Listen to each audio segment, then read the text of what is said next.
What's up, good people? It's your boy Hoom Boom, and this is the Hold Up Show. Let's start it off right.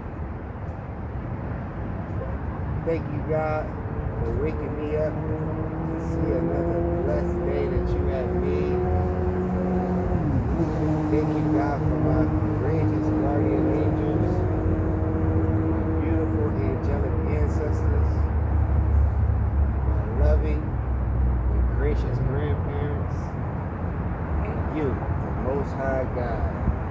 All the guidance, protection, knowledge, wisdom, just all the grace that you have bestowed upon me.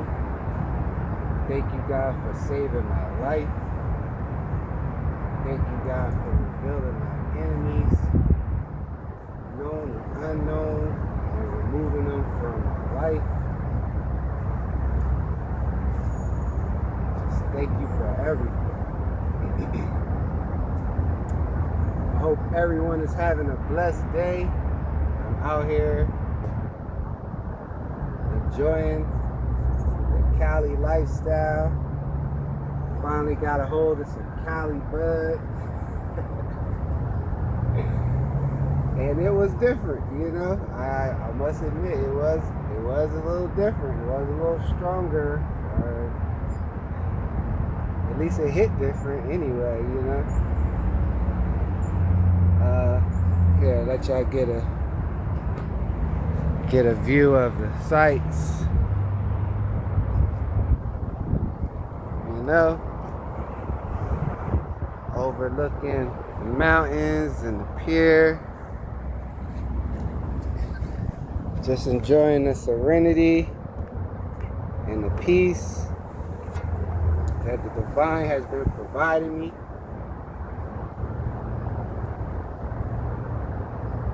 Just trying to be obedient and follow my intuition and the signs that he gives me. Just try to remain authentic to myself while also leading with love, using my discernment, all the abilities that he gave me to navigate this crazy world, and protecting my energy, watching who I associate with, watching who I co-mingle with, and just, you know, really loving where I'm at mentally, spiritually, physically, just in a very, very happy place. And I think that everyone needs to take that reflection time to pause and reset themselves and realign with their higher self, realign with God however you need to, whether that is through spiritual techniques or religious techniques or a little bit of both, or however you need to find that peace of mind that'll help you get the energy you need to, you know, progress and overcome your obstacles, your trials.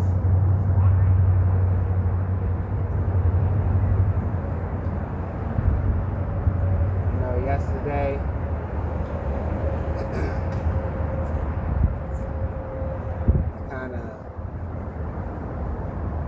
hesitated on getting dressed. You know, I had a good night out West Hollywood, you know, couldn't really show everything. But it was an experience, you know. Got to see, you know, how Cali give it up in their nightlife, even on a Wednesday. Got to see their few of the Hollywood Boulevard weirdos, as far as like, you know, just people acting crazy out there.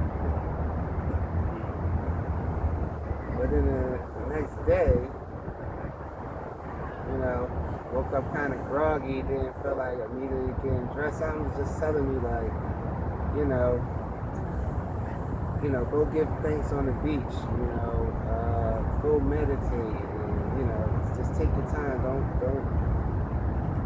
don't get so dressed so quick today or some reason, you know? And I came out to a spot that, you know, I normally come to. You know, I always pick me a little favorite spot that I like to chill at when I get to a place that the Divine Creator has guided me to. And I heard someone on the mic. And it was a crowd of people. And, you know, I was interested. I was already walking through. And I heard a young lady say that she came all the way from New York, you know, to give her testimony about how God saved her and, you know, told her to come here and help spread the word with these individuals and things like that. And I, you know, immediately got stopped in my tracks because it was just like, wow, like, you know, of all things, all times of something that I ran into at this particular moment. And then it was like two of the individuals spotted me, but they were looking at my sweater. And then they were looking at my crystals, and then they just like immediately came to me and was like, yo, something told me to come talk to you. We seen the 67. The 67 is the year that the founder of our church actually started the church. It's just funny and ironic that you're wearing that number. Like, does that number have any significance to you? And I was like, wow, like, no. I was, you know, getting ready to get dressed and take this off. You know what I'm saying?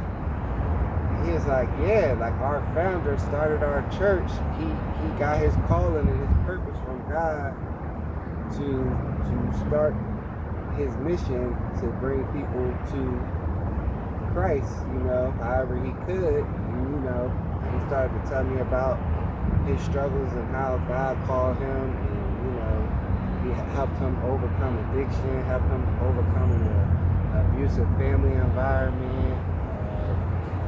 His friend also told me how God saved him, you know. And they introduced me to the director of the church who, you know, organized the event.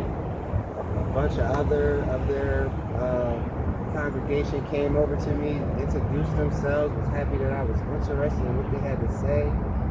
You know, gave me a flyer, told me about a couple of the churches they had in their area, and was giving their testimony and wanted to hear mine about how, you know, the Divine told me to come here and just, you know, do whatever, or spread the love, or whatever, you know, good energy that he wants me to display to people. And it was beautiful, man, you know. And at the end of the conversation, they said, hey, can we pray with you, you know? And I said, of course.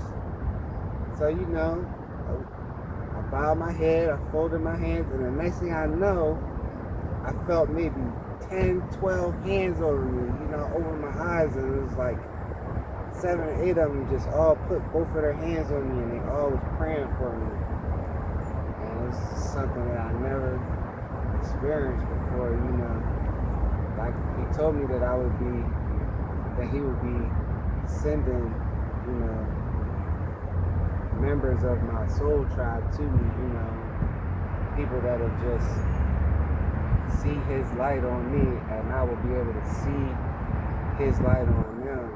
And it was crazy because, you know, they got done praying, you know, I told them about my YouTube channel as far as, like, you know, if they was interested in viewing the journey that I went on and how I got here, and some of the other content that I have on there. But mainly, you know, as of now, most of my content is just about how, you know, God saved me from these individuals that was, you know, doing spell work, being deceitful and deceptive, and basically, you know, just was looking to eliminate me because my light irritated their demons, you know. And it was like, once the conversation was over and I walked away from them, you know, to go get something to eat from the pier, I looked at my phone and it was 11:11 on the clock. Like, it was just like, magical. It's just like no coincidence. You know, God makes no coincidence. Everything's supposed to happen for you. And it was like also that morning of me meditating. You know, he kept wanting to remind me that I know you're trying to lead with love. I know you're out here trying to move on with your life, but you have a testimony, and it has to be said. It has to be said in only a way that you can say it. You know, you have to unfilter the circumstances, because your story is meant to help somebody else that may be struggling with someone sending spiritual warfare into their life unknowingly, and to maybe help them identify when certain things like that, certain energies or certain practices are being done to them, so they can help navigate themselves away from such treachery, evil, and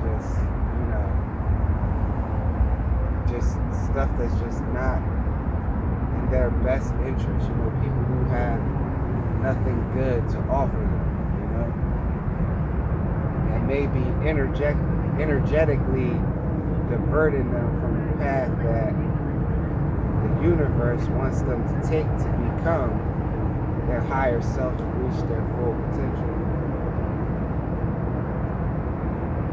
So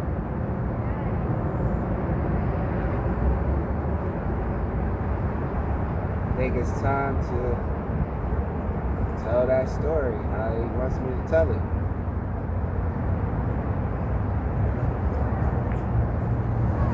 And I was thinking of a few ways of like, how am I going to tell this story? Like, what would be the timeline to start from? Like, what would be a moment to begin to explain something? And I would like to start at the moment a certain individual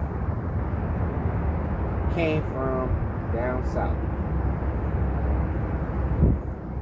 Because when this certain individual came from down south is when I consciously and subconsciously in my mind started to try to form a crew to hopefully form a brotherhood that we could all help each other prosper, all be each other's crutches during hard times, to make sure that we can all elevate together.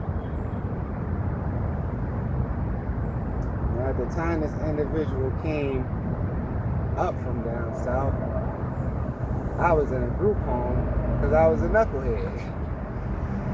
You know, I just got out of juvie and I got transferred over into a group home, and I was lucky enough to earn some privileges to get some every other weekend furloughs. And then during those furloughs, I would sneak over to Jersey and spend my weekends, even though I wasn't allowed to cross states, because where I was, you know, in juvenile at was in Philly. So, you know, I got the call, you know, from this, you know, fictitious best friend / cousin at the time that was telling me that this individual was on their way or almost here, and yada, yada, yada, which is actually one of his first cousins. So,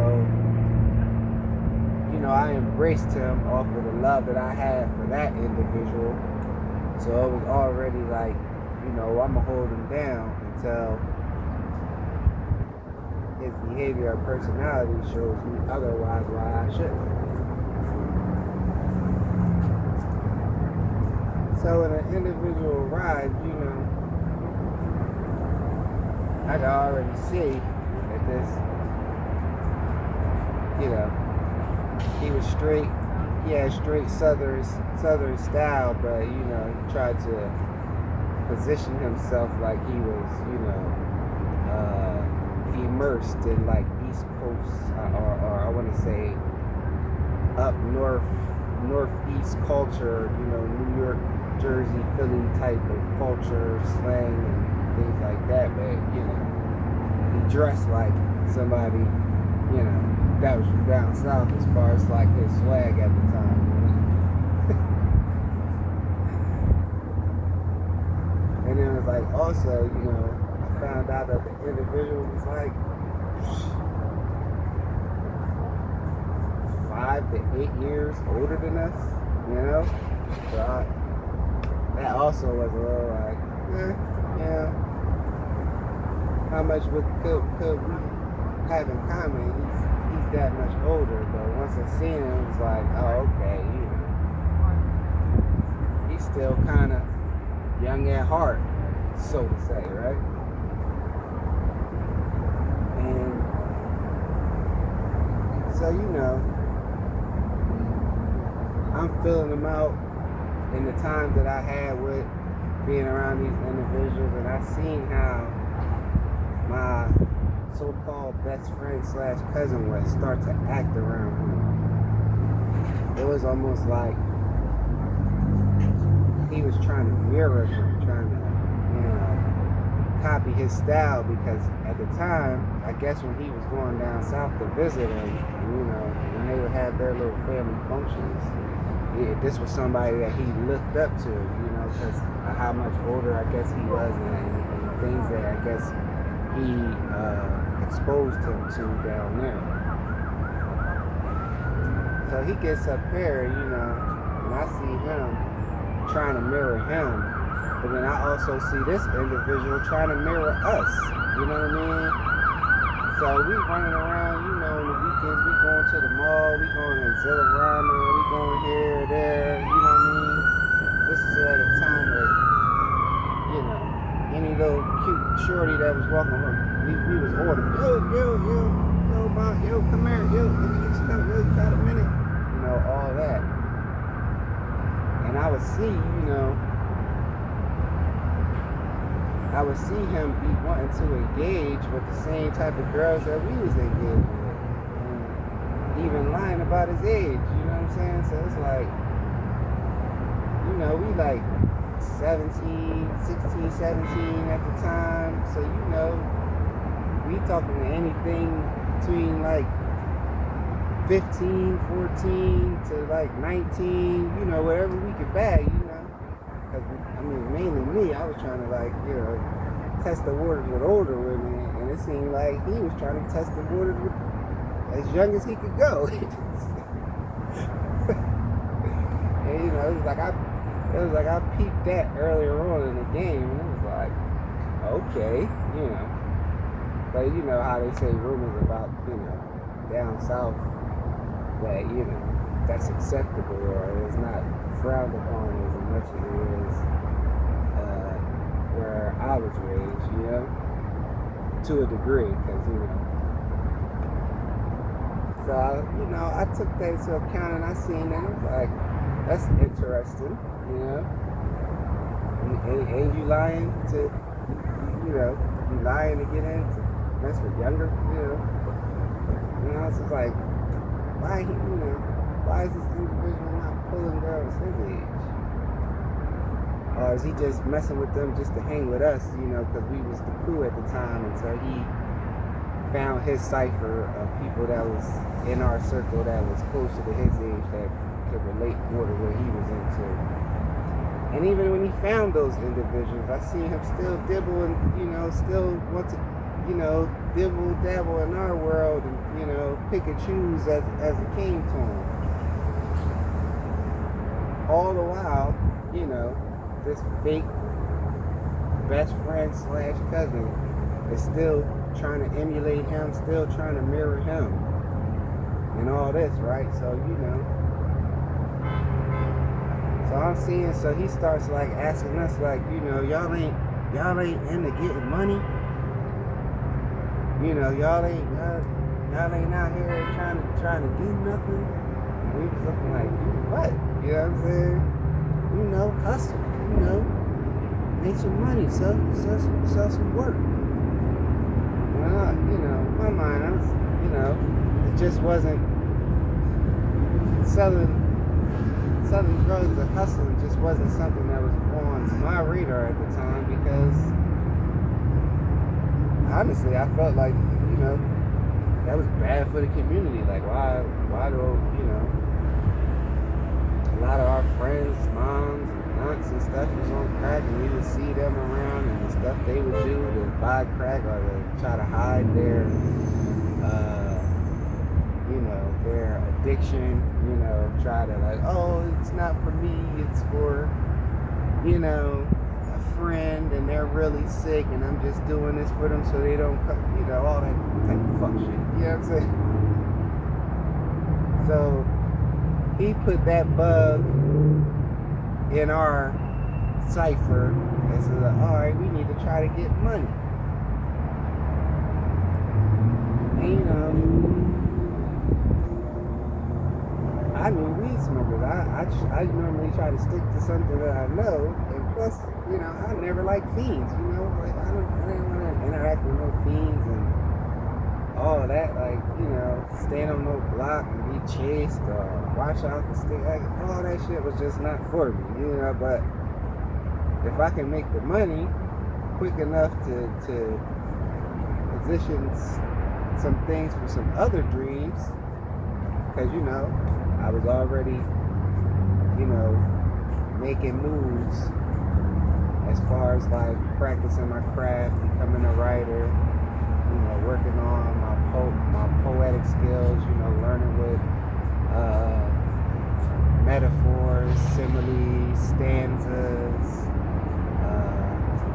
you know, double entendres, like all that, like the technical stuff, you know, not fully embracing my imagination and my ability to analyze situations and pictures or you know, like photographic memory. Like I didn't know that I had these things quite yet. Like they were still developing in me as far as like how descriptive I could be on certain things or notice things that other people wouldn't pay attention to in an atmosphere that I was, you know, occupying at the time. And mainly, you know, it was party music. You know, I would, you know, analyze the night of us, you know, going out to the club, who got the most numbers, who was dancing and all that, you know what I mean? But just what we did as far as like pre-gaming, getting there, all that type of stuff. Like I could make a song out of that.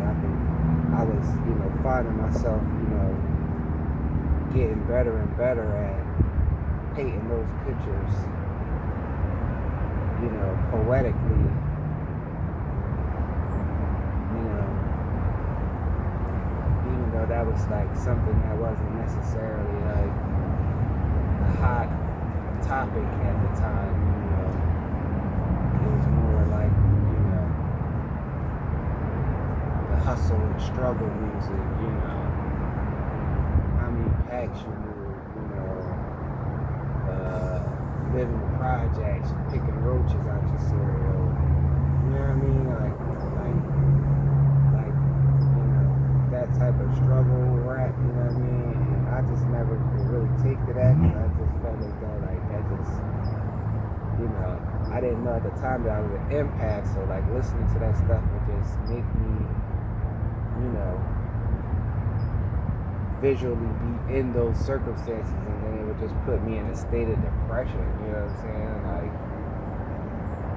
so I would avoid, for the most part, I would avoid listening to a lot of that because I just couldn't relate to it, you know, like even when I was at my lowest, you know, sleeping in cars or sleeping in the street or, you know, bouncing from this house to this couch to this floor, you know what I mean? I still didn't stay in that mind frame because I always knew like all that was just temporary, you know, temporary circumstances for me because I was on the way, you know, I was determined that, you know, for the most part, I was putting myself in those circumstances because I didn't want to be confined to the rules of the houses that I was in that was ruled by the matriarch of my family, whether, that was my grandma's house or at the time the person I was clashing with the most, who was my mother, I felt as, I just didn't agree with how strict her rules was, especially,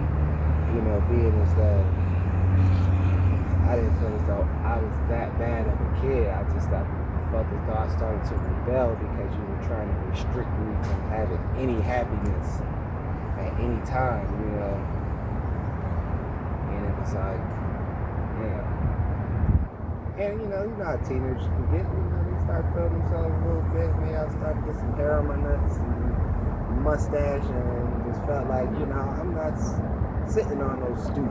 You know what I'm saying? Like, I'm going to explore type of deal. Like, I didn't do all these chores and homework and all this stuff just for you to tell me I could go sit on the step. You know what I mean? Like, I'm down there 18 years old. You know what I mean? Like, I look like sitting on the step. Oh, I can't leave the step, y'all.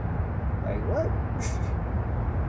But, those were her rules. I was in her house. I was her child. And, I was willing to step. You know what I'm saying? And I was willing to take my chances in the street. And that's just what I did, because I felt as though the circumstances for me, my freedom, my peace of mind, not being burdened by, somebody else who I felt was miserable and didn't get to accomplish the things in her life, or wasn't all the way happy with herself. Like, I wasn't gonna let her keep projecting that misery on me. Like, whenever you have a bad day, I'm supposed to just sit in the house with you and have a bad day. Like, no. You know what I'm saying? But yeah. So he interjected this hustling mentality. He got with a few older influences and cousins that was around us, that just looked at us like the little guys that they would play ball with here and there, or, let us take a sip of the liquor, or hit the weed and laugh at us when we choke or almost throw up and all that type of stuff, So he started hanging with them, and, mind you, some of them was hustlers, some of them wasn't, some of them was good at what they did, some of them wasn't, for the most part, but that was a kind of a crowd that he resonated more with. So it was almost like, you come up here talking that money game, but you ain't had no money when you get here. So it was like all that hustle talk was like, bro, like you was just big time hustle, you wouldn't have came up here broke, like, you know what I'm saying? Like, you wouldn't have came up here on ass like that, like, you know what I'm saying? Like, but whatever, So he gets with these individuals, I guess they feeling his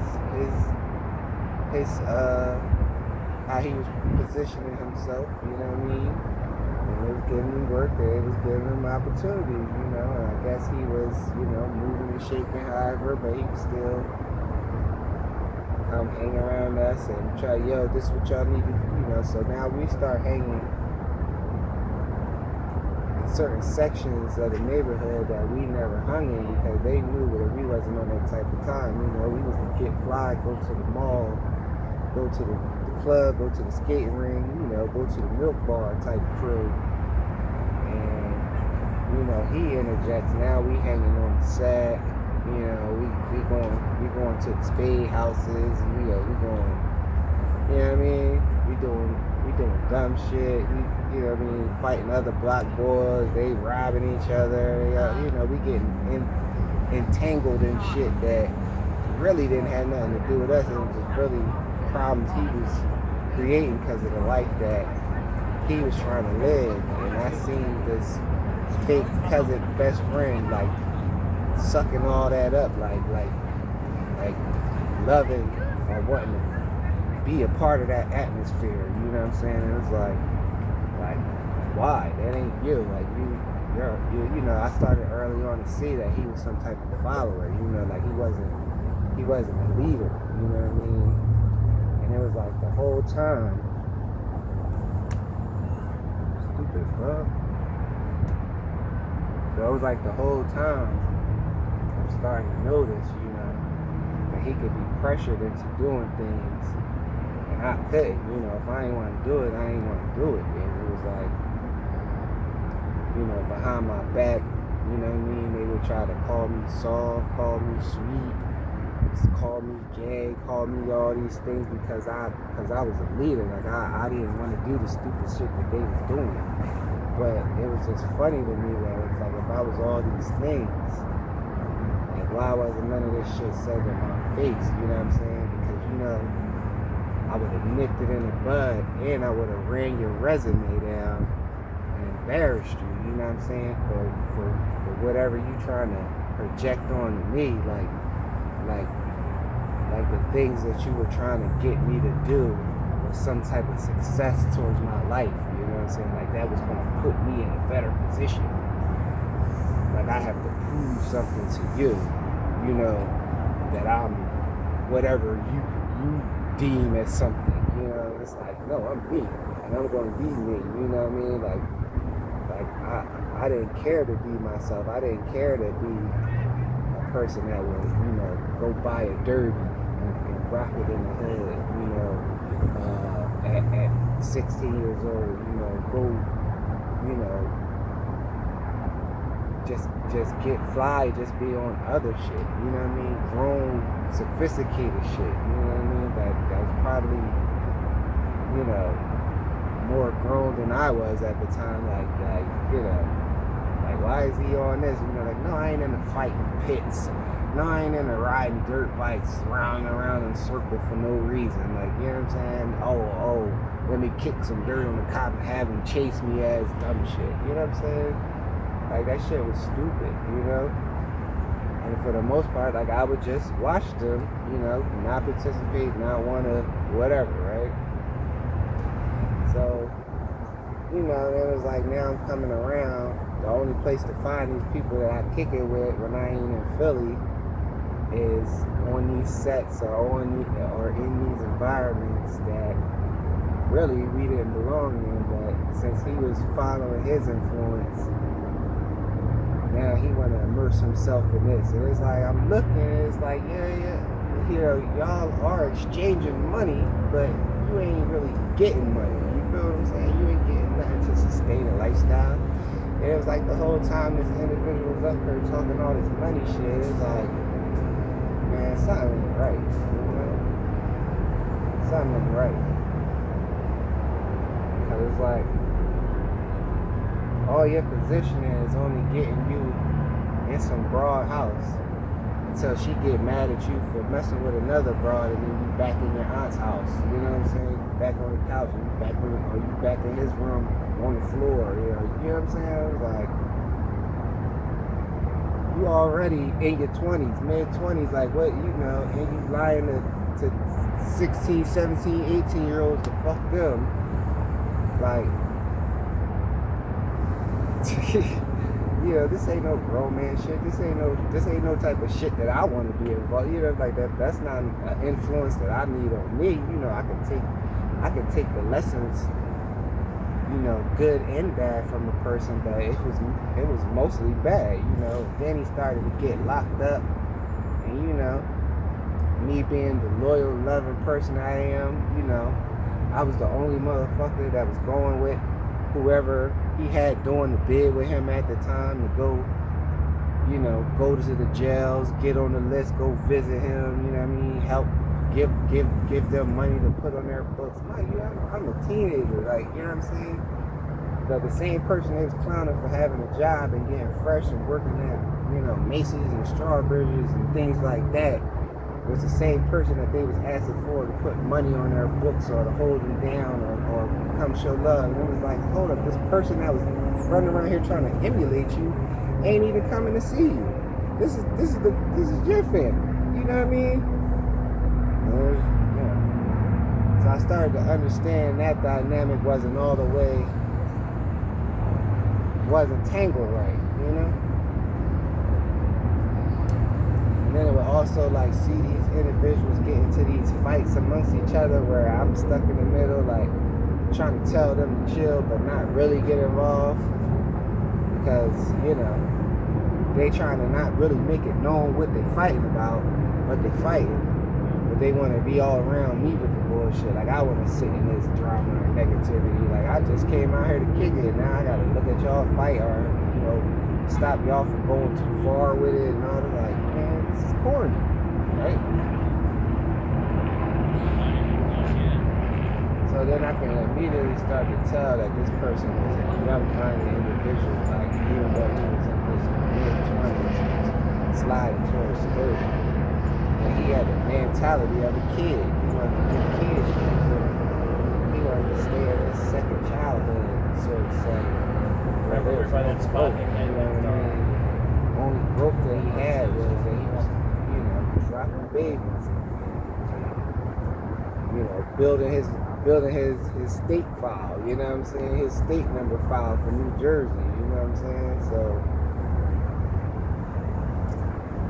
it was like, I would see like he would have his little moments where I guess he had a good night and now he's strutting around like Tony Montana, like, yeah, y'all need to get this money, yeah, beat like me up, yeah. Like, bro, you renting a Fiend whip for the night, you sold your little quarter,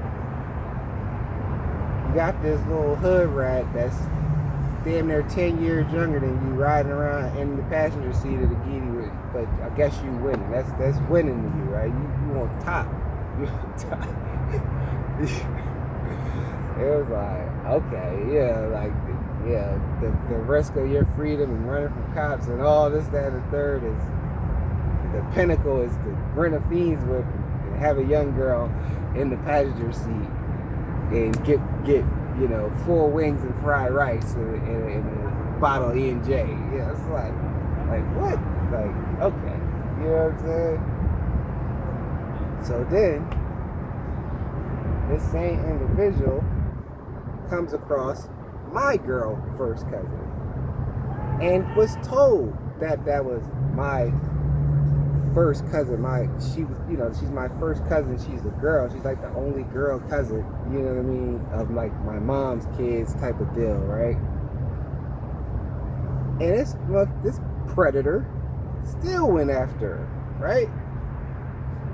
So now they sneaking around doing whatever they doing, and that's pretty much what basically like killed my relationship with her, because she thinking that I'm running around, telling her mom or telling my grandma that she sneaking around down the street or sneaking over wherever they was meeting up at. And it was like, yo, I told you and I told him, y'all don't need to be messing around. Whatever y'all gonna do, y'all own people. Ain't got nothing to do with me. I don't have the need or the wherewithal to tell your business. I don't give a fuck. I already see that it's a bad idea. You know what I'm saying? Like, I already see where it's going. Like, and it went right where I thought it was gonna go. So, where that went was he impregnated her. She had the baby and realized he's a bum. He couldn't provide a crib. He couldn't provide for the kid. He was cheating on her, burning her. She gets to fighting and trying to stab him. Now he want to come talk to me and call my cousin crazy. But yet she mad at me and now we don't have a relationship because she let him manipulate that I was telling on them or to think that I was like, ain't nobody dumb. Like you act like your moms and aunts and your grandma wasn't your age at one time and wasn't chasing around a nigga or being sneaky. Like, they don't know your patterns change. Like, all of a sudden you never hung in this neighborhood. Now all of a sudden you always want to go to grandma's house or you always want to go over here. Like, so, basically found out he was a bum. They fighting, they tussling, they getting into whatever they get into till they finally end the toxicity, And in the midst of that, I guess he starts bagging some girls that's his age, but he couldn't keep them, you know what I'm saying? Because he wasn't on grown man time, you know what I mean? Or either if they wanted to keep him, he would have to be in a boy state, you know what I mean? You had to be under their rules, under their roof, you know what I'm saying? Go get money to bring it back to them type of deal. And it was only, so much of that going on until he would react. You know what I'm saying? So it's like, all while I'm seeing this, and I'm seeing this other fake cousin, best friend want to emulate and looking at shit and giggling when he get into shit, but you still trying to be him, or still chasing around things that they did, trying to seek validation from these older people that we was around by doing shit that was basically detrimental to your future, or that could have been detrimental to your future. You know, get what you're looking for, right? So, you know, time goes on. You know, after a few bids, this individual ain't looking the same. Every time he come back from a bid, it ain't the same love. Motherfuckers ain't rushing to give you no work, you know. They ain't rushing to look out for the cookout, because now they starting to see you a fuck up. You ain't a true hustler. You ain't you know what I mean? So then I'm starting to peep shit, you know. I'm starting to pop around.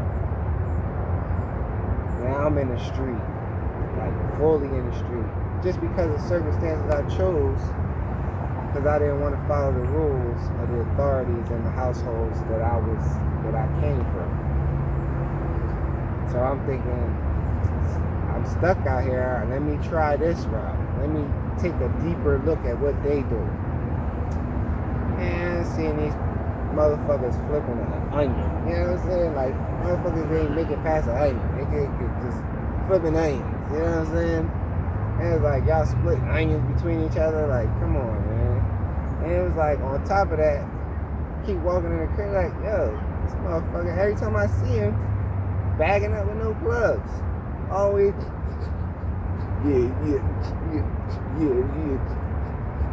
yeah. It's like, yo, it's fucking 90 degrees outside. Why are you sniffling?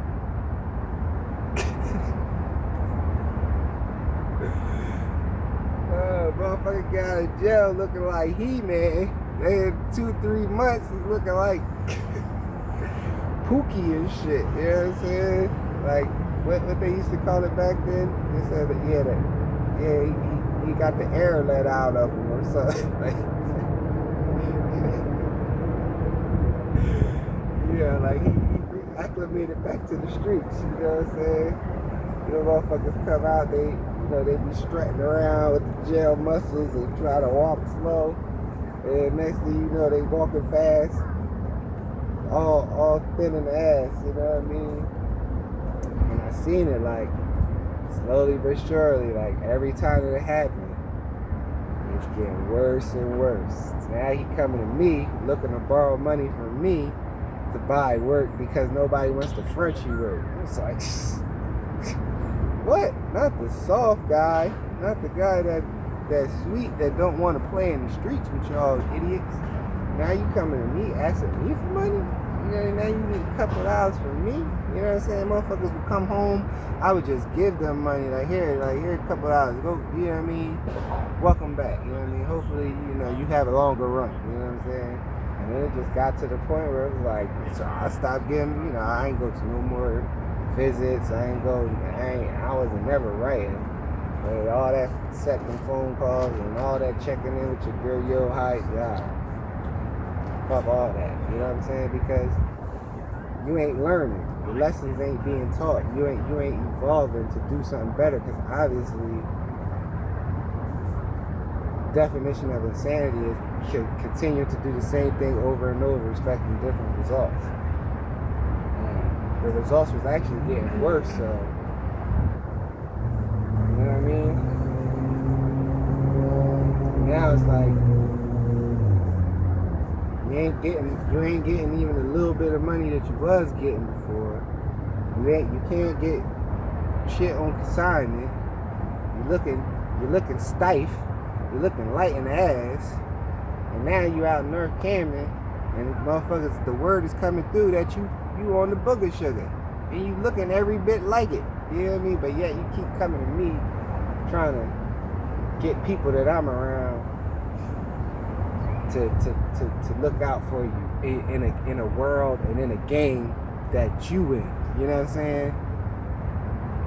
Like, why? Because they respected the opinion of the worker, but they knew that I knew that he was a bum. You know what I'm saying? And me giving you anything would be a risk. So they were like, you give it to, we'll give it to you, but you give it to him. You take that risk on your own, but you gotta buy it. We ain't giving you nothing. You know what I'm saying? And I gave this motherfucker an ounce of weed just to see if he could give me the money back. It wasn't even about that it was weed. He was like, oh, only know cokehead, but yet every time I turn around, you got a blunt in your mouth. But you only know cokeheads, but you know what I'm saying? So I was like, yo, you can give me back this little bit of bread, I'll take a risk on you and get you the other. You think I got that weed money back? Man, I popped up on that nigga out north. And wherever he was staying, whoever hood rat crib he was staying in, this motherfucker hit the corner and was like he seen a ghost. Over $100. $100. He hit the corner with some chips.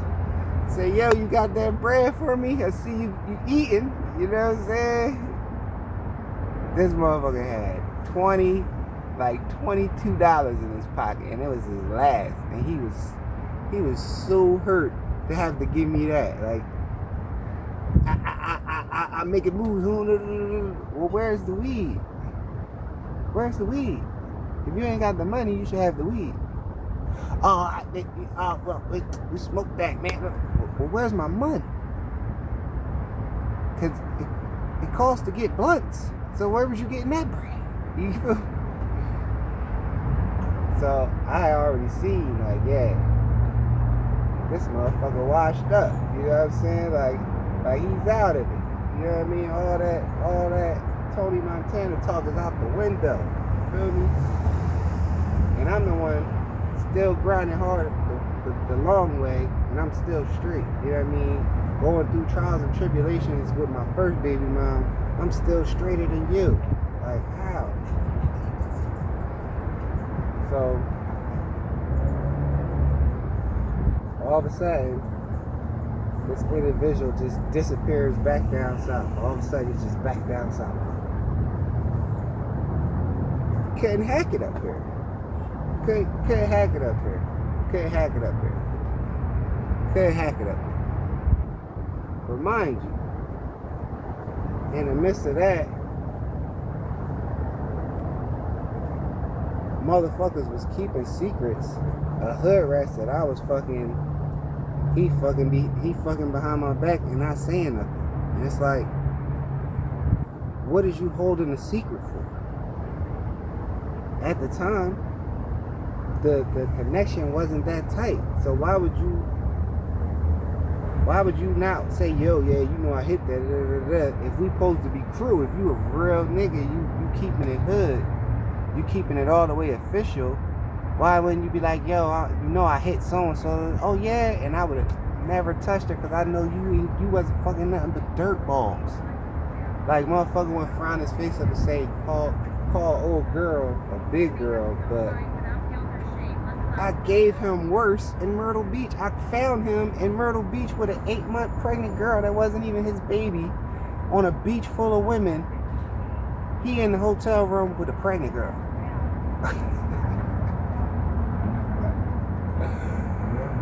Yo. Trying to chase me and my peoples down because now you at the beach flat broke and you looking to leech off us. You looking to suck up the swag we bring. You feel what I'm saying? And it was like all this pimp talk, all this player talk. He ain't bagging out one thing down there. I was the one pulling them in the hotel. Like, they was coming for me. You feel me? And it'd be like, I don't know, I seen through these people, but it was like, out of love, I never disrespected. Out of love, I never held that mirror up to him like, yo, you're a bum. Like, bum, capital B. You know what I mean? You might as well rock bum equipment. You know what I mean? Get you some lug boots or some FUBU sneakers and some bum equipment, because that's what you always been. Feel me? Like, yet y'all individuals is running around here acting like y'all got one up on me because you was tap dancing with a girl that's at the bottom of the totem pole. Like, only reason she's on the pole is because I took a liking to her because she did something nice for me at a time that she didn't. And it's like, so in the midst of that conversation, this fake cousin, best friend, who knew the whole time everything that was going on, he didn't tell me. So that shows you how real he is, how much of a fake individual he is, because he always had some type of animosity, jealousy, envious towards me, because he wanted something that I had, something, the light that I had, the energy, the way people treated me, or I don't know. That'd be a question you have to ask him, because he's the one that's harboring that in his soul, not I. You know, I just had to find out later on. I mean, I already knew. You can already kind of tell, but you just brush shit off because, you know, people can't affect what you bring to the table because they can't compare to what you do. Like, they just don't have the mental capacity, the mental fortitude, you know, the knowledge, the hustle. You know what I mean? They ain't have it. You know what I'm saying? They ain't have it. They couldn't keep their head down long enough to accomplish the goal. Everything has got to be quick gratification, you know. And it was even the things y'all was doing for quick gratification, y'all was crashing out. You know what I'm saying? And it was like this individual, this fake best friend / cousin, old snagger eye motherfucker. And even when he had both of his eyes, he was still hating, jealous, and insecure because he was last picked all the time. You know what I'm saying? I was like, wow. You know what I mean? Like, I'm bagging the chicks, bringing them to us, and you mad that you didn't bag them or something? Like, that you know what I mean? It's like he's such a boy. Like, even when shit went down between us, and I called the motherfucker on the phone, like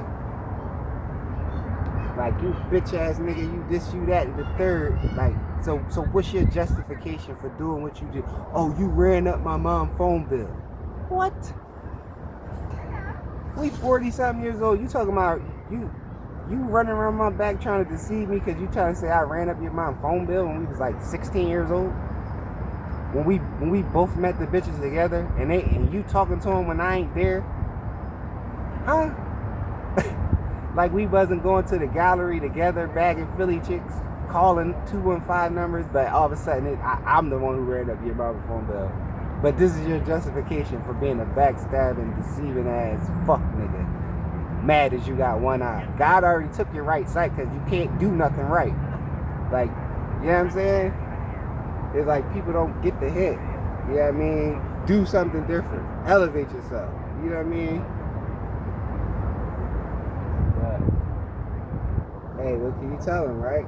All I can do is worry about me.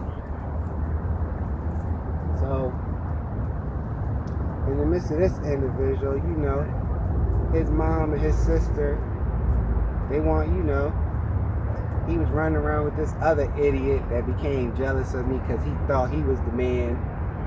You know, he thought he was the fly one on the block, but he was just fucking New Kids on the Block, NSYNC reject looking motherfucker. You know what I mean? Always getting beat up by the block boys every time they seen his ass because they just knew he was just all the way up and down corny. But yet he wanted to immerse himself. When this individual came up from down south, he wanted to immerse himself in some street shit. He wanted to be running around robbing people with a little 22 that he got from somewhere and swindled, and all that, you know, running around Crestbury, fucking all these the ugliest things in Crestbury, just loving the hell out of them, holding hands, walking all over the place with them. Motherfuckers looking like, look at this geek, like, you know what I'm saying? And it was like, motherfucker would have us riding skateboards and flipping, you know what I mean? All this, like, yo.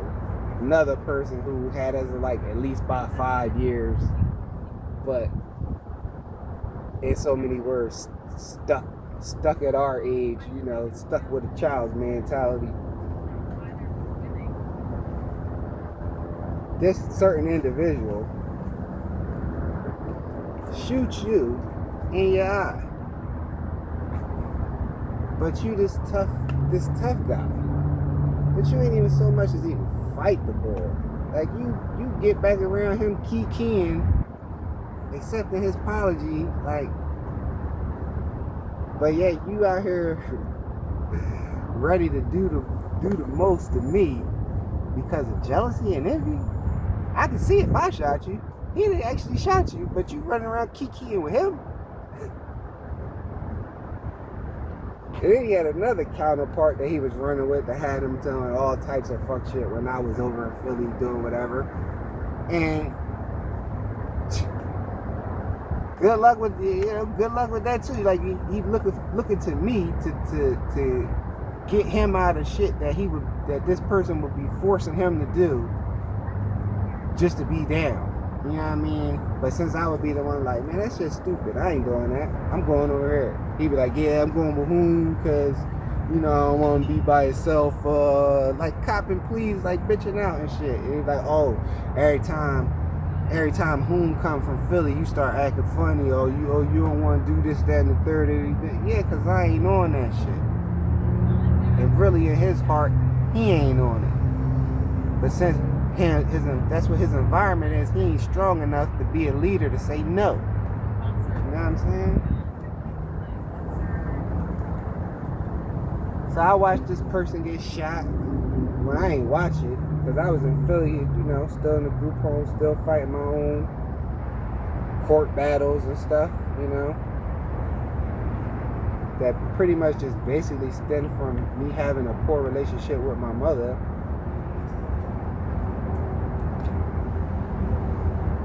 Because it's like, we got to the court, between me and my mother, you know, when I was going through my knucklehead period, court was threatening me with putting me in the group home. I said, put me in the group home. It's better than where I'm at. That's hell.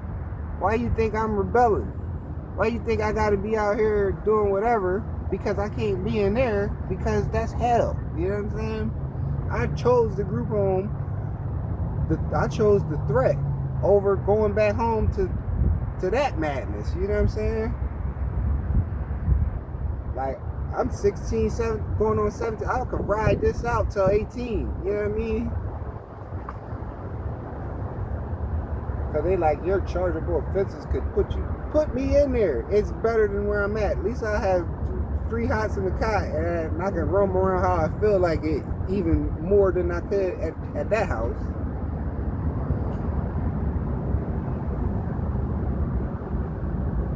But yeah, so you know, I'm coming from court. My mom tell me he got shot, he lost his eye. I'm crying on Market Street in Philly, you know, like, I'm looking to, my mind, I'm looking to get over there so we can ride out on this fool that shot him. And this motherfucker's on the step hugging and keying with him. And, oh no, I know you didn't mean it. No. I'm looking like, what is going on? Like, you can't get your eye back, man. He played too much. He only was doing that because he was older than us. If he was the same age, he wouldn't have did that because he know we would have punched him in his face. You know what I'm saying? Like, he wouldn't have been shooting at me because I would have definitely came to see you, homeboy. I ain't really played them games like that with y'all, but hey, yeah, because, you know, I'm soft, I'm sweet, you know. Right? Can't play with it. No, you can call that as your excuse. But the real is the real, that I had boundaries. I wasn't going to let you do that. You know what I mean? At the end of the day, you can call it what you want. It wasn't going down. And it still ain't going down. But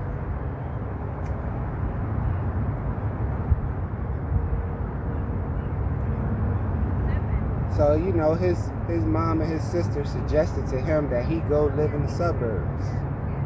This fake cousin slash best friend, right? Trying to save his life, trying to get him on the right path, get him a car, get him, support him,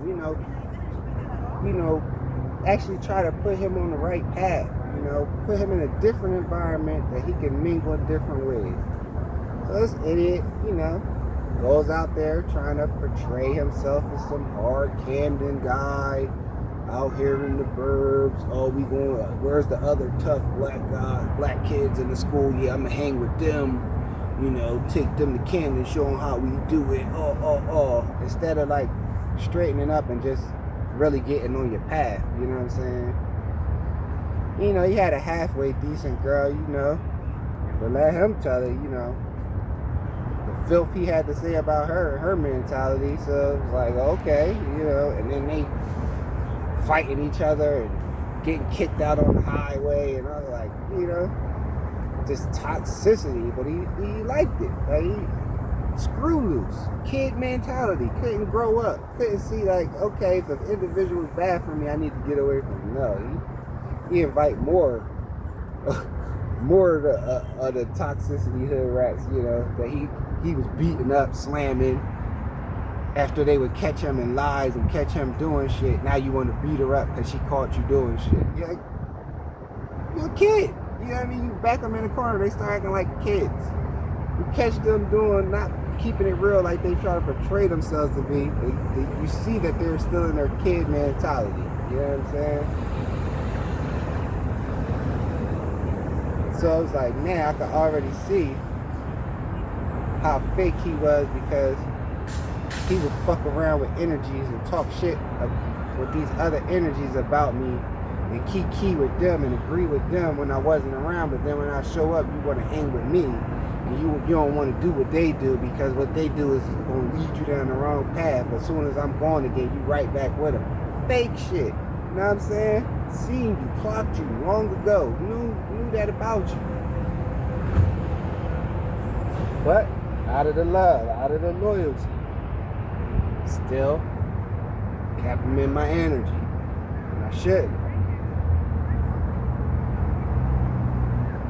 So it was like, this whole time you knew your dirty ass coke sniffing cousin, fake hustler, pedophile, little Chester motherfucker,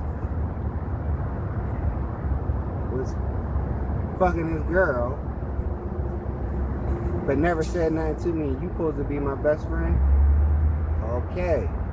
And you knew for years and never said nothing.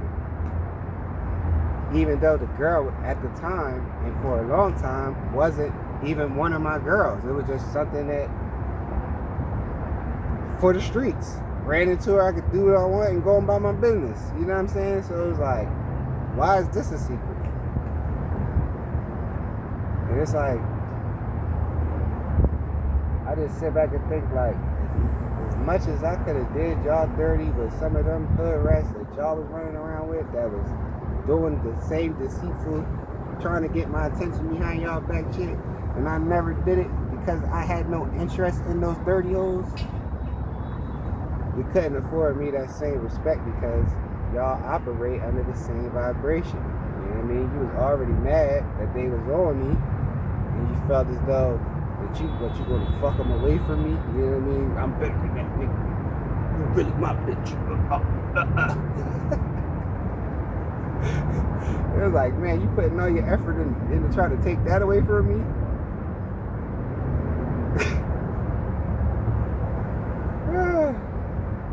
Good luck, my man. What is that going to do for either of y'all? Like, so, he gets shot. He goes through this depression, and I understood, and I sympathized. I was very empathetic. I never talked shit about his eye. I never talked shit about how people, when people would say shit like, nah, he got shot, nah, you ain't gonna be clowning, that's, you know what I mean, that's my cousin, whatever, right? You know what I'm saying? But do you think when people would talk about me around him that he would afford me that same luxury? No, you join in.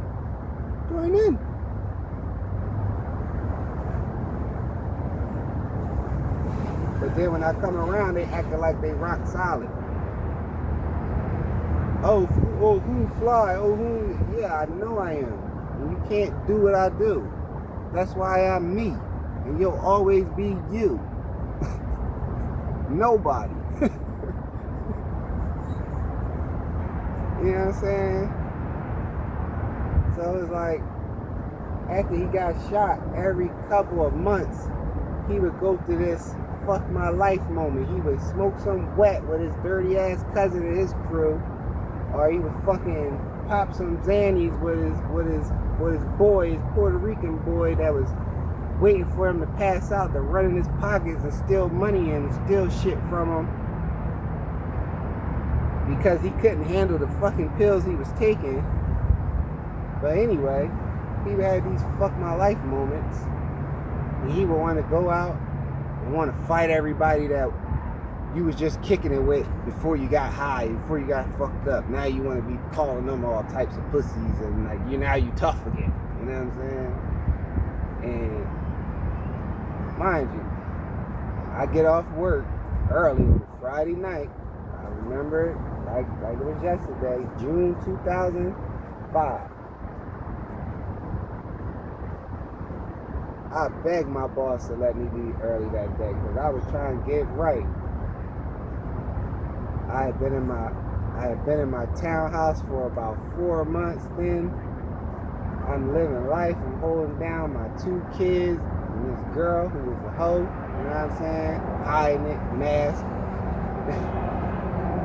You know what I'm saying? First covert narcissist that ended up being jealous of the person that she was with because she didn't want to get off her ass and do what she needed to do to progress, but she wanted to run the streets and get drunk with her crew and be on top of pool tables with her tongue out taking pictures and shit, but it wasn't even like that. Oh, like, yeah, okay. I'm waiting for you to slip. Yeah, she slipped. Just as filthy as this is filthy and dirty as this one, you know what I'm saying? At that time, you know what I mean? Because it like shows you like how women do. It'll show you ultimately the respect level that they have for you. You know what I'm saying? A bitch that fucking nigga that's in your face and kid and coming around your house every other day. She has zero respect for you. She'll fuck anybody. So that means she fucked plenty of strangers that you didn't know, because she'll fuck this motherfucker that's in your face and not tell you that he's an enemy. That lets you know what kind of person you're dealing with. Like, you know, how deep the rabbit hole goes.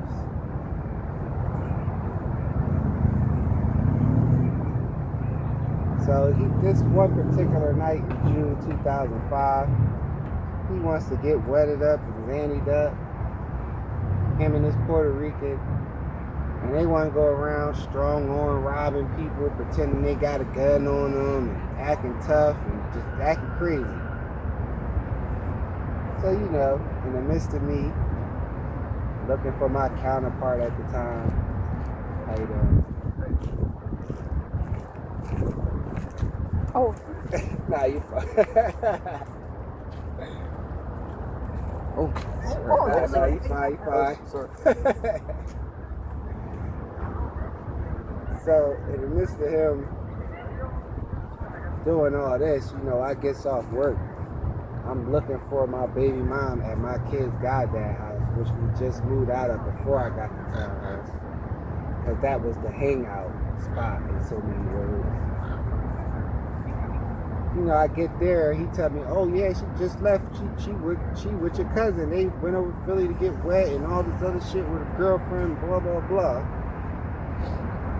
So, you know, that was at the time where only a few people had cell phones and everybody had the Sprint phone, wait until 7 o'clock and when it's free and all that type of stuff. So I'm on the celly, I call his celly like, yo, where you at? Oh, where you at? He sounded like he just been in a fight, sounding all crazy. I'm like, yo, you know, I'm at Jigga crib, you know what I'm saying? Like, yo, where's so-and-so at? Oh, she pulled off, but I'm coming to you right now. He comes, he shows up. looking all crazy in the face. I'm like, what's the problem? Like, you know what I mean? Who we got beef with? Like, who we need to go fight? You know what I mean? Because that's how I carried it.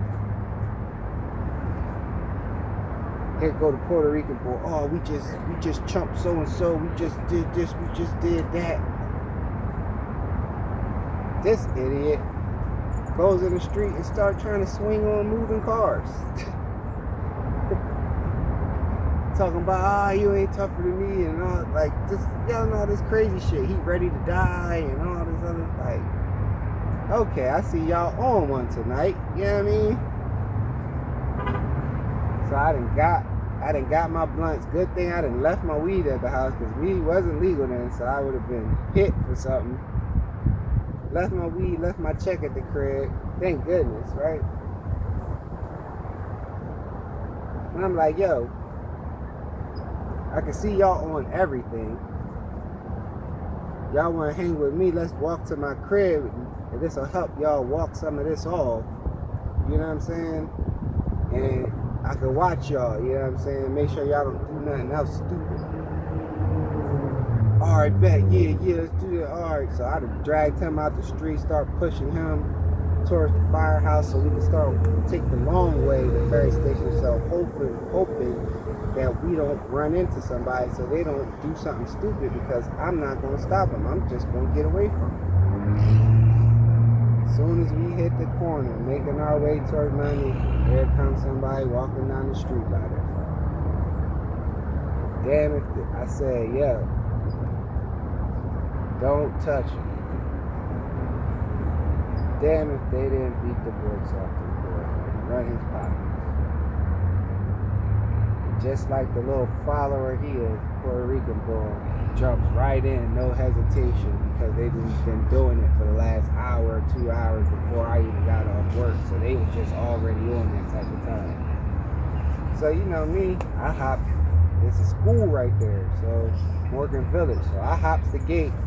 I'm like, man, I'm getting away from y'all. Y'all could just go on about y'all business, man. I'm going home. Like, I don't even want to deal with that. I ain't even on that. I see what the problem is, man. Hops the gate, and I cuts through, and I goes towards Tulip Street, which it was an opening over there at the time where you could go there.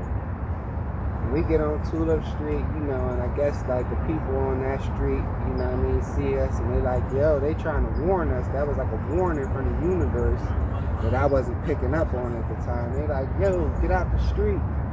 You know what I mean? They Vice and all them is running around heavy, curfew and all this other shit. And I'm like, curfew? Like I'm 20 years, like 21 years, I ain't got no curfew, man. I'm walking home. You know what I'm saying? They like, alright, you know what I mean? They on one tonight. For whatever reason, they looking for somebody. They ain't looking for me. Here come Tweedledee and Tweedledum all bumping into each other, chasing behind me. I'm like, yo, I told y'all to go your own way. I'm going home. I'm not fucking with y'all tonight. See y'all tomorrow. Go about your business. Man, we hit the corner of what, 9th? We cut through the alley. Well, I'll cut through the little opening on Tulip Street to start going straight down 8th Street, making my way to my house. And here they come following behind me. And the next thing you know, them boys just ran down. Shoot, with the guns out. Get on the ground, get. Slam me on the ground. Slam the Spanish boy on the ground. They didn't even touch him. He's staggering around like, oh, he don't know what's going on all of a sudden. Now he's so drunk. He just, oh, what's this? Oh, I'm just trying to make it home, man. They karate kicked him in the chest on the ground. Like, what you told you get that? You put it like, yo, officer, what is the problem? They putting the cuffs on me, you know what I mean? They putting us all on the curb. And I'm like, yo, what is this? You know what I mean? They're like, we'll let you know in a minute. And I'm like, let me know in a minute? Like, yo, you need to let me know now, because I ain't doing nothing but walking home. You know, I just got off work. Like, you know what I mean? What is this? So they riding. Little did I know, we see police car after police car ride past, shine a light on all of our face.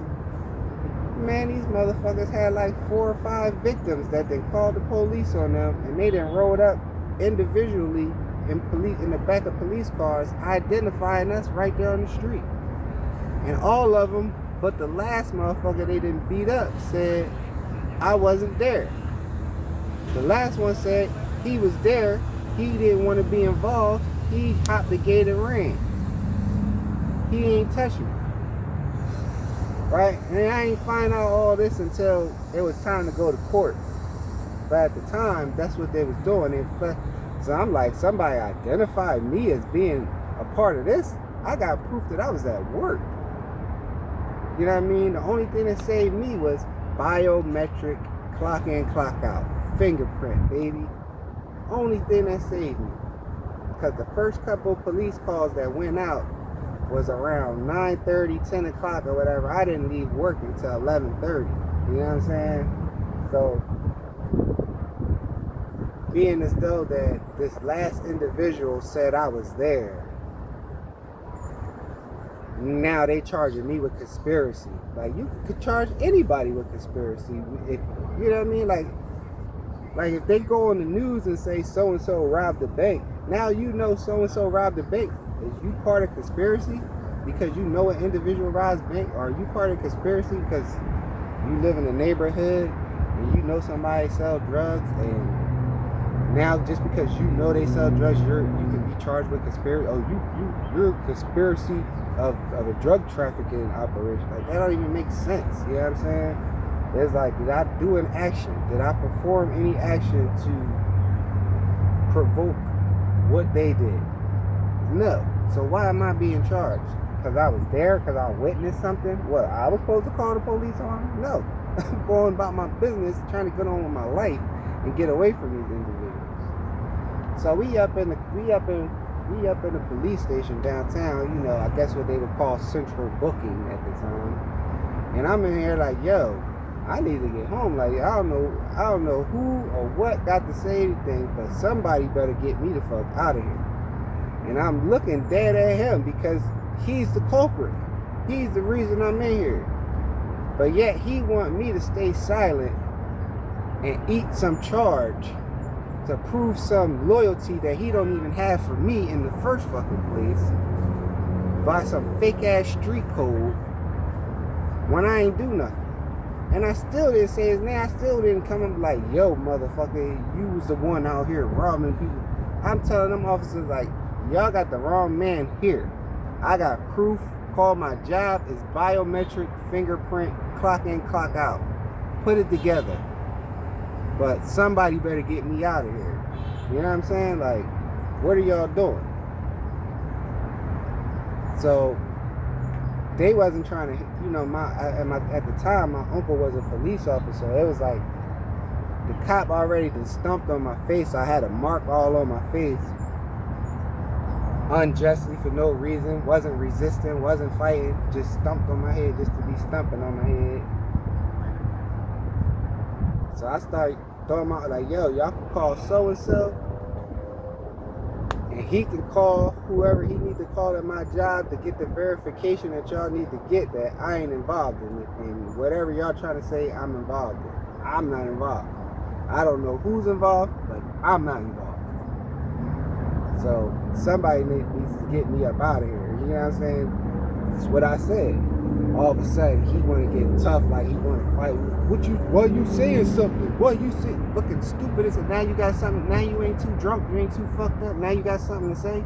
Now you trying to act like I'm dry snitching on you. Like, pussy, you just told on yourself, you dumb motherfucker. Like, the fuck is you talking about? Like, I'm not going to defend myself or this.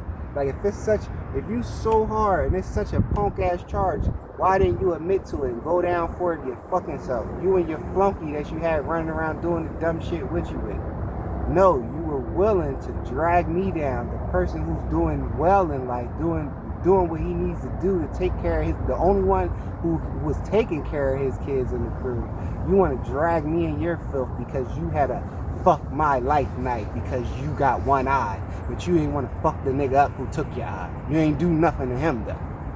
But you want to take me down with you because you're having a fuck my life night. Come on, bro. You sound retarded. Boy mentality. No accountability. No responsibility. You know what I'm saying? So they take us all to the county. From then on, that day forward, I got bailed out like before the weekend was out. I think I was out there Sunday night, Monday morning. He ain't get out till like 2 weeks later. Puerto Rican boy never got out because he doing crimes like his family got bail money for him. His stupid ass did the whole bid. He did a bid. He did a bid behind the nonsense.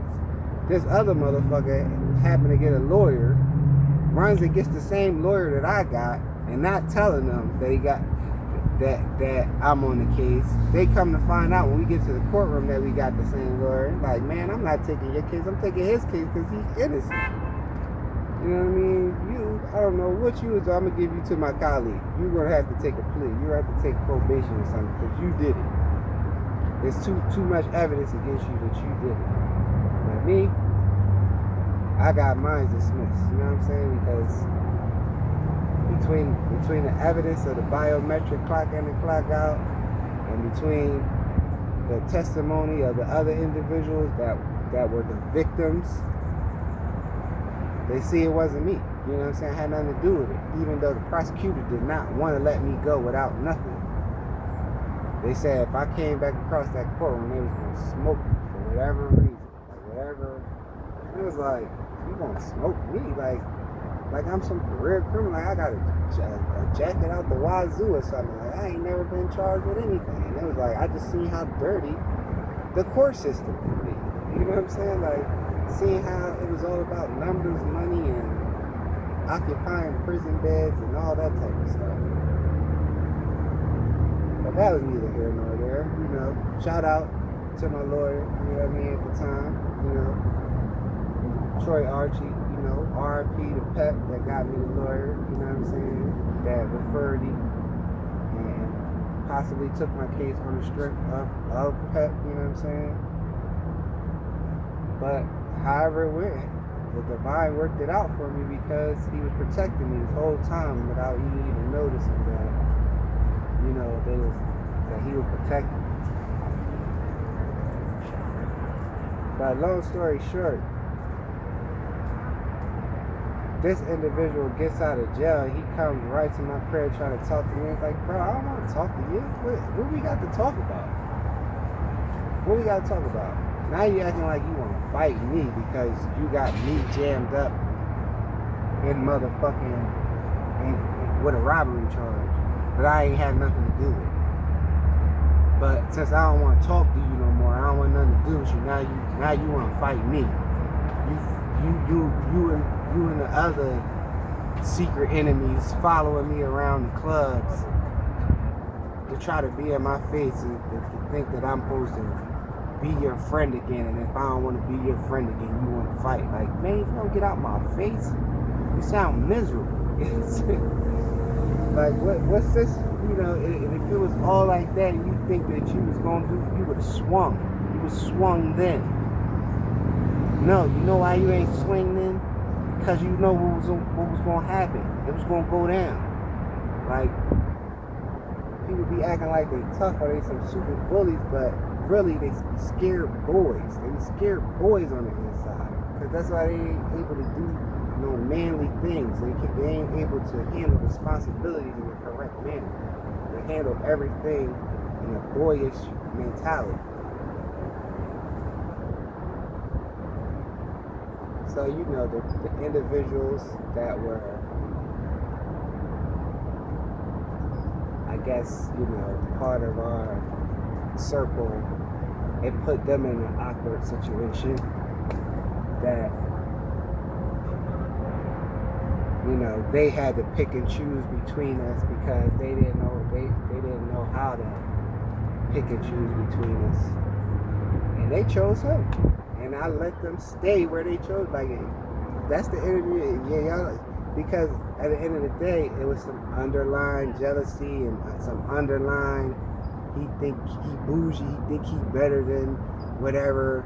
Motherfuckers trying to, secret competition, trying to get one up on me, trying to get better bitches than me. My bitches be around, and I'm not around trying to slide up and talk to them, and they come back and tell me, yo, you know this guy over there at your kid's goddamn house trying to talk to you, he know I'm gonna be there with you.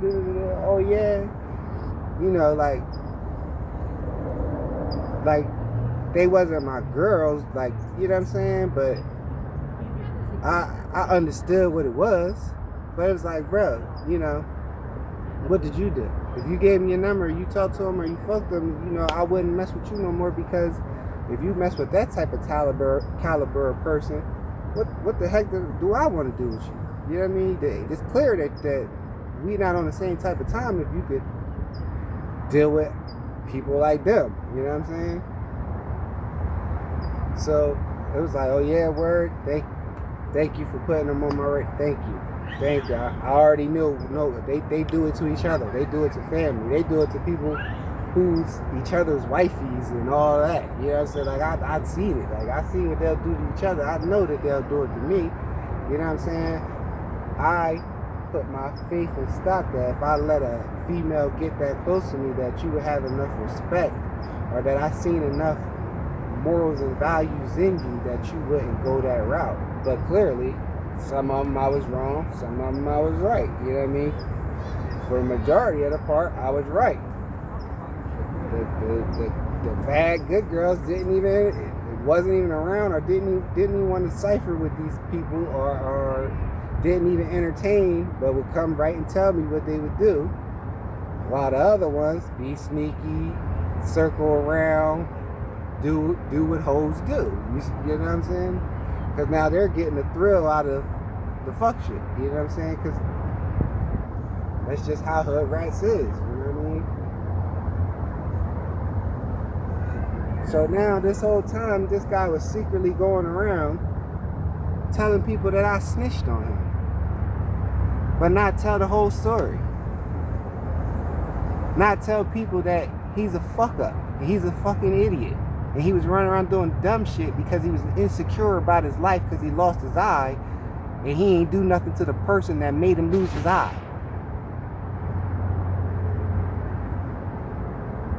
So you ready to come at me like I'm the one that made you lose your eye? Oh, what you now? You mad at me because I got both my eyes? Like,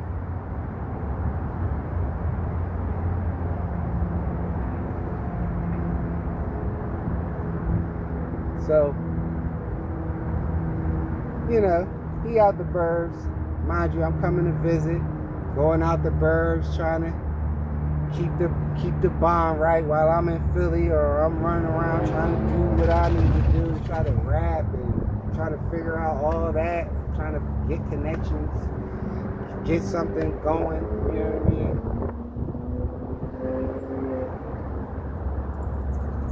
I would see how these people would act around me, you know what I'm saying? Like, it was like they wasn't all the way happy for me. They wasn't all the way supportive.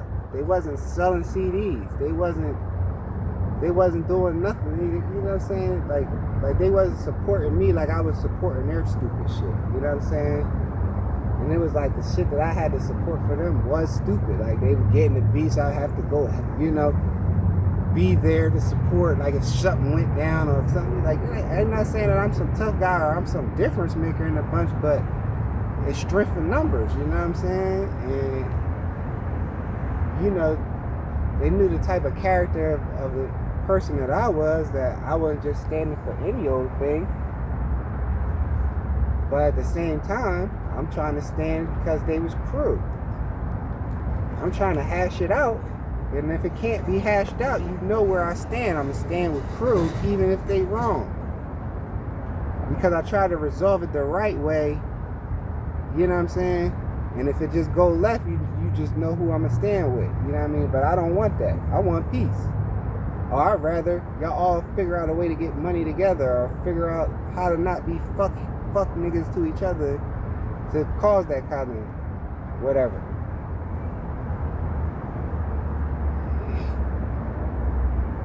So, you know, after my first baby mom been fuck with this bobblehead ass nigga while him and her was running around trying to be sneaky in his own his own cousin told on him because he don't like his morals and values or whatever reason was the reason that he told me that they was beefing at the time or whatever. I don't know. However information got to me, it got to me. And it was like I immediately went from one hoe to another hoe.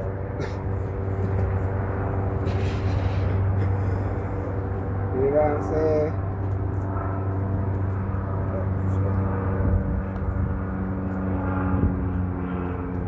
It's like I had rebounded to this individual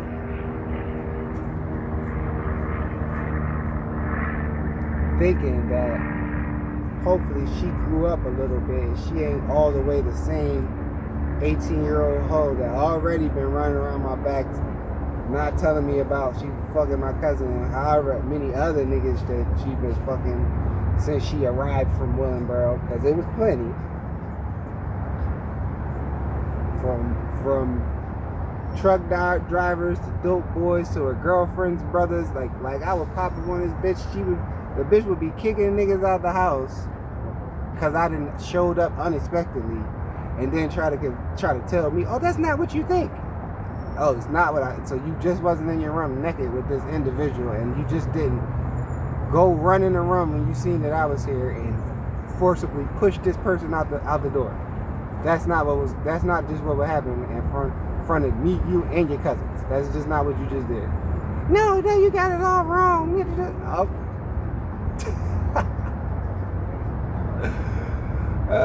Okay.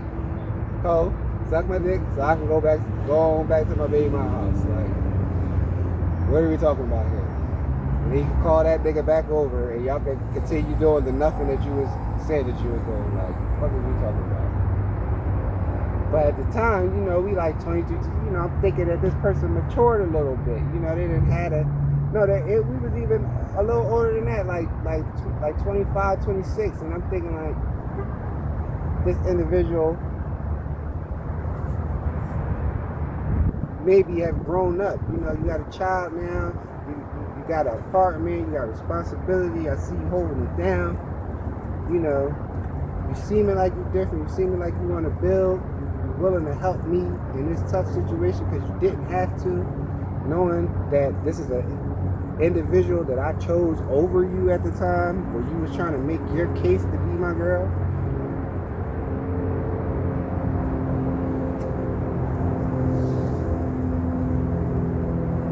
So it didn't take long for me to notice that there wasn't no change in this one. Still the same individual. So I got on the same type of time. Fuck it. You say you're looking out for the cookout? Well, I'll just be a roommate then. You over here just wanting to gloat and make noise whenever my baby mom called the house, so you could let her know that you in the background and that it's you that then took her spot, but you didn't take her spot. There was no spot given to you or offered to you in that manner, because you shown that you didn't have no growth, that you was still a hoe, you was still running around being sneaky, trying to pretend that you some good individual. And it was like, I let you play that game, and I put my head down and started working on myself. And it was like, every opportunity that arose that I should have walked out the door, I stayed trying to cultivate you and help you be a better person, because I seen potential in you. But now, knowing what I know now because of what God told me, we actually had some sort of past life connection. Our souls was aligned in past lives. And I was actually guided to you to help you break some type of generational curse off of you. I was your test, you was my test. You turned out to be the catalyst that was supposed to lead me back to God, to get me back on my purpose that He had for me from the door. And it's like, when you had your chance to choose a side when whatever I was doing to you, that I became the catalyst for you, that you had to make a decision. Am I going to go work on am I going to go within, clean my soul up, clean this energy up, maybe even clean me up out your life to elevate yourself so that it could strike a chord with me to be a catalyst, so you to be a catalyst for the change, for me to want to grow more with you? No. You chose the dark side. You let your pride and your ego make you make a deal with the devil, get with some kitchen witches to plot my demise. It's like, who the fuck thinks of this type of shit? Like, maybe this motherfucker telling me to better myself. Oh, I don't want to. Who he think he is telling me to better myself? Let me go in here and whip up some period blood and some chicken bone shit and take his life. He's got to die. Oh, he think he look good? Beauty spell. He think he getting money? Misfortune spell. You know. Oh, he's still prospering. Death spell every night. Candle magic. You know, whatever. Mirror magic. Like, whatever. Bitch do so many spells at the wall, so hoping whatever one stick. Oh, nose itching like crazy.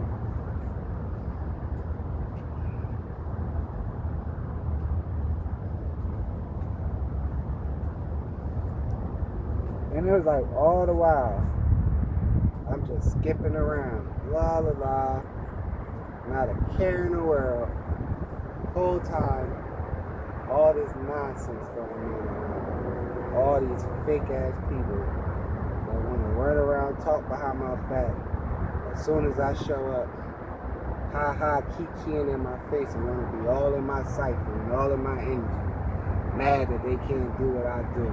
Trying to figure out how this motherfucker that's standing next to me get to do what he do and I can't figure out how to do something for myself. It's not my problem. Jealousy is a female trait. Envy is a female trait. Men should know their place and know what they gotta do to go get right. You know what I'm saying? And when I seen the people around me, mainly this fake best friend cousin, wasn't on that, I slowly spent less and less time with these people because I need to do what's best for me. You know what I'm saying? I could always come back. I always know where to find y'all. I can come kick it with y'all when I get off work. I can come kick it with y'all when I leave the studio. I can come kick it with y'all when I'm done handling whatever I need to handle with my kids. Because you'll always be there doing the same boy shit. Like, when I got time to play ball and video games, I'll let you know. When I got time to run to the mall and want to smoke blunts or drink a bottle, I'll let you know. Other than that, I got shit to do. Because I'm trying to be better. I'm trying to be something. You know what I'm saying? But yet, even that was frowned upon. Who we think he is. This motherfucker always talking like this and talking like he can take over the world. He's still here with us. Okay. I'm only here with y'all out of love. You know what I'm saying? If I ain't had no love for you, I'd have been stopped talking to you. It went 7 years with us talking after you did the bullshit, kind of trying to call yourself calling me a snitch when you was the fucking one who did the grimy shit.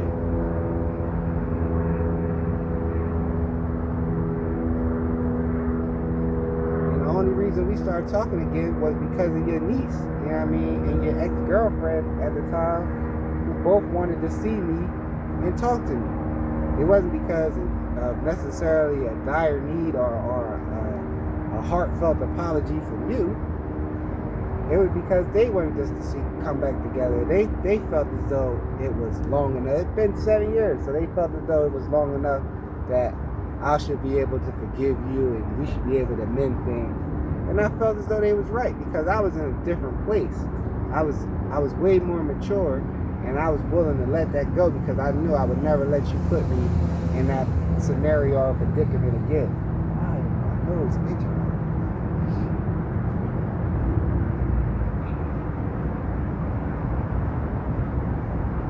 it's like, where was this motherfucker at? When we start talking again, in this dirty ass girl house in Centerville, living like a dirtball, looking like a dirtball, dodging roaches, dodging mice, playing fucking Call of Duty all day and all night, going nowhere fast, not looking for a job, not trying to do nothing, just content with just being a bum nigga with a bum girlfriend, living off low income, food stamps and shit like that. It's like, I'm walking out, I don't even want to sit on the couch. Like, I don't even really want to be here. But you over here, we building our relationship again, and I got love for you. And I couldn't front like I didn't miss what we had because we was friends, you know what I'm saying? Like, from toddlers, you know what I'm saying? But it was like, man, you ain't changed a bit. Like, you might even got worse. Like, why you here? Why you ain't trying to do this? Why? Oh, I can't. Oh, I can't. Oh, I can't. Why can't you? You ain't even trying. You got a mom willing to take you to work, back and forth, pick you up, no one in front of you. What are you talking about? Like, no, you just ain't want nothing out of life. You're comfortable being a bum. You're comfortable letting you be whatever you are.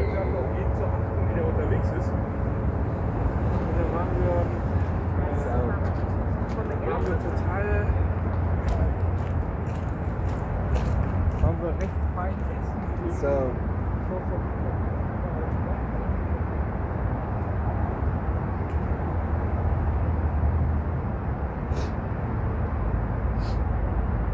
the whole time I'm getting jobs, sucking up information and leaving them, getting jobs and leaving them, or getting fired for miscellaneous reasons or whatever, you know what I'm saying? But I'm trying to figure it out. I'm striving, but I'm still around this hoe while she's circling around. She just happy whenever I ain't got a job because she feel like she got some control, or she feeling as though in a position like I need her. But really, it was like, I got bitches that's better than you that's begging me to come live with them, but it's like, I know I gotta be a better person than I am at the current moment to go be with them. I ain't gotta be shit to be here with you. So I don't want that pressure right now. I'd rather sit here and get right while still secretly pouring into you. Well, it wasn't secretly. I was pouring into you because I wanted better for you. And I just could see over and over again that this cup is filled. It is no more potential left in here. No matter what I'm hoping on, it eventually click in your brain. It's just malfunction. It's not going to happen. It's just not going to happen.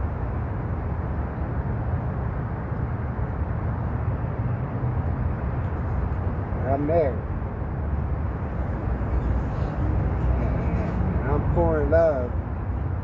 But I'm seeing all the whole tendencies. And it just gets to a point where it's just like, man, fuck it. I'm just doing me. I don't give a fuck what you don't like, whatever. And you was comfortable with that because you wanted the chaos. You wanted me to be toxic because it justifies your hidden toxicity. So you were justifying in secret to yourself what you was doing by claiming that you're allowing me to do what I did, but I was doing whatever the fuck I wanted to do anyway. I didn't need no permission from you, like, fuck. And that's like where the ego in your mind is that, oh, like, you have something to do with the person that I built myself into being because I was around you while I was building. But I could have been anywhere building. I was going to build wherever I was at. That's the point that you wasn't understanding. And it was like, God told me that you had spiritual gifts, but now you did all this fuck shit. You went with the devil. You chose to do spell work. You chose to go against one of God's anointed, which I didn't even know I was, even though he was giving you the signs early on, but you was blatantly ignoring them. Now you don't got them. Now you done cursed your bloodline. Shit, that death spell energy gotta go somewhere. All I could do is pray for you. All I could do is pray for you. I can't help you. They pulled me away. My grandma and grandpa came and said, get out. Get out. Leave. And it was like all the years that you was doing this, putting period blood and spaghetti and doing chicken bone shit. Like, if you messing with a girl and twice a week she gotta make spaghetti, or every other day is chicken, be skeptical. Bitch boiling shit in the house that don't have nothing to do with food. Like, what you making, stew? Oh nah, this is good luck. This is a good luck boil, trying to bring money and fortune to the house, and yeah, just know that shit don't work with me. So whatever you doing, just know God is watching. Mind you, I'm saying this without even knowing what I'm saying. But she know. She kept getting worse and worse, right? So mind you, the whole time it gets to a point where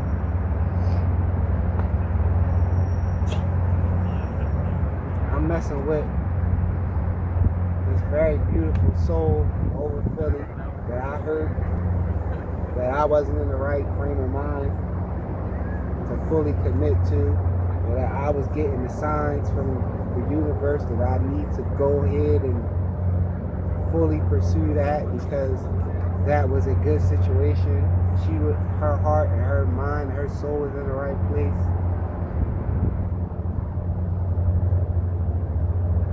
You start getting jealous of this female, and that just took you overboard. So you running around having all these one night stands, threesomes, orgies, you fucking every person that you can find that's my enemy, trying to get a reaction out of me. And I guess because none of them was saying anything to me, or none of that backlash ever got to me, that it was making you even madder, that you had to step your vitriol, your cruelty up a notch. You said, oh, I guess I gotta start fucking with the family again. I gotta start making this real messy, because I'm looking to hurt him. I want him to hurt how he make me hurt, because he trying to tell me to better myself, and since I don't want to put in the work to better myself, I want him to just accept this toxicity that I am, while I'm portraying to be some good individual that I ain't. That everybody knows you ain't, but you just want me, just solely me, to believe, because of whatever little kitchen magic illusion shit that you was trying to cast over me, to have me look at you, keep me looking at you in some certain light that I never looked at you as. It's like, it makes no sense. Like, you're doing love me spells, but you're doing beauty spells that you're trying to make me ugly, but you also want me to love you. like your brain is scrambled, yo. Your brain is scrambled. It's always been scrambled because of the molestation and whatever the fuck else you had going on in your life before I even met you, because you was a full-blown whore, 15, 16 years old. Let's just keep it real. Like, you can't tell anybody no. Nigga come say hi to you, you bending over. You have a sex addiction. You have an alcohol problem. You have an abandonment issues. You have several issues that you refuse to deal with, and you need to deal with them, because they're your issues. Stop trying to throw spells on me, because you got issues that you don't want to confront. You got things that you don't want to be accountable for. It's your life. But whatever. You got health? Question? Got health?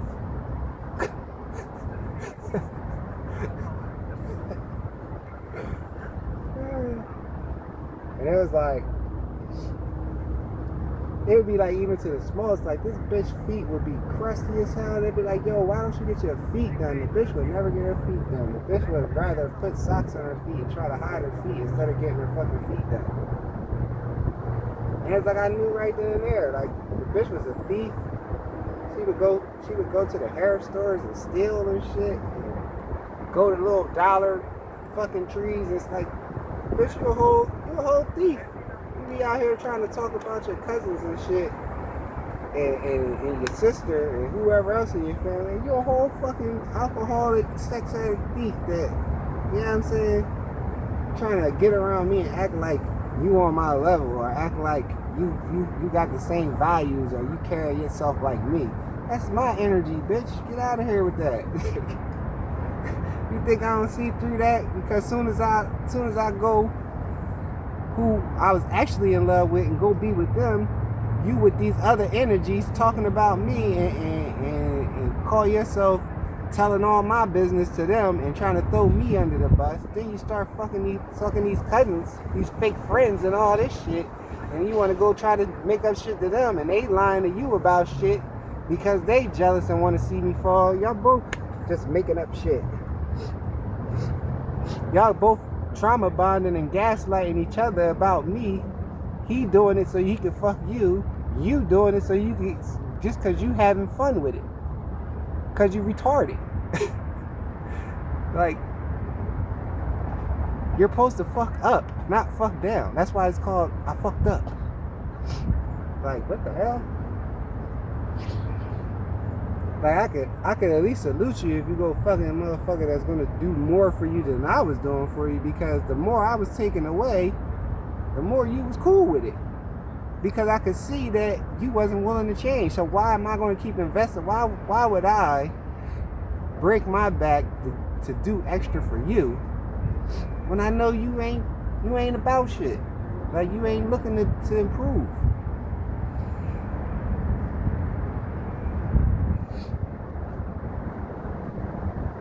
And it was like, even through all of that, I still tried to protect you, tried to guide you, tried to be a beacon and light in your life.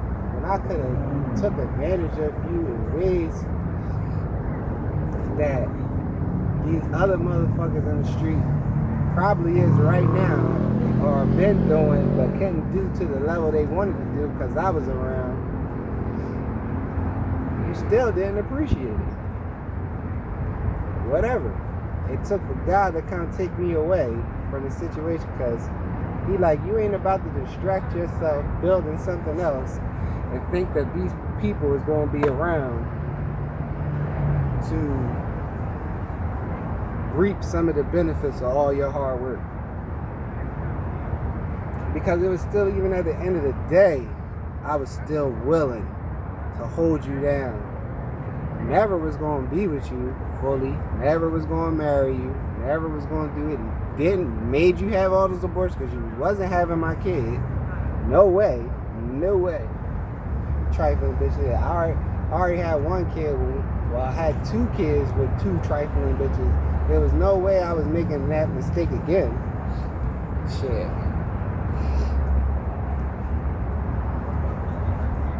So,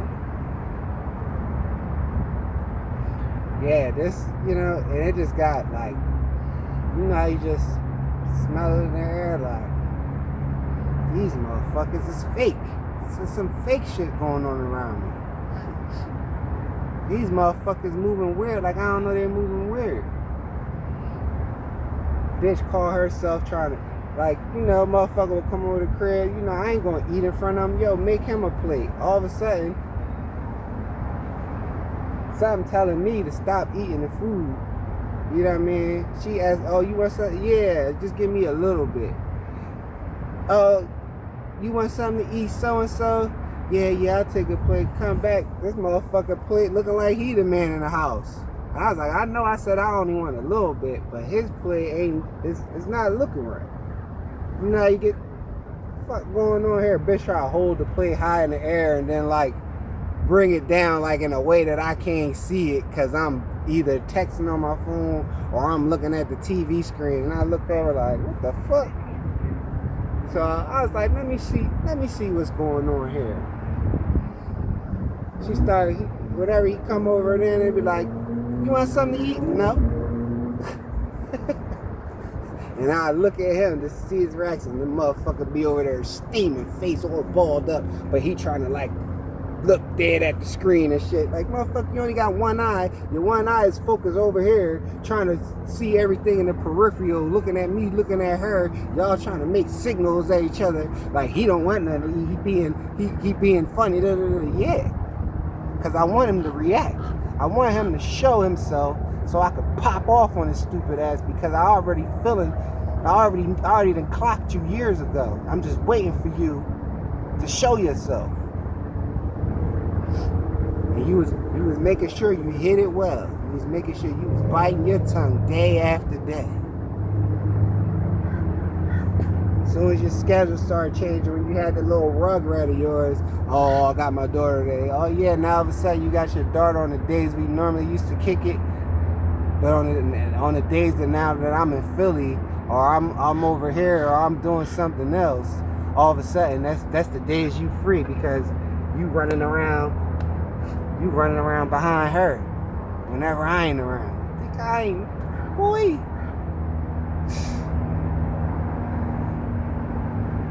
There was shit in that house telling me to kill these motherfuckers, yo. There was shit in there telling me to kill them. And there was one voice telling me to leave.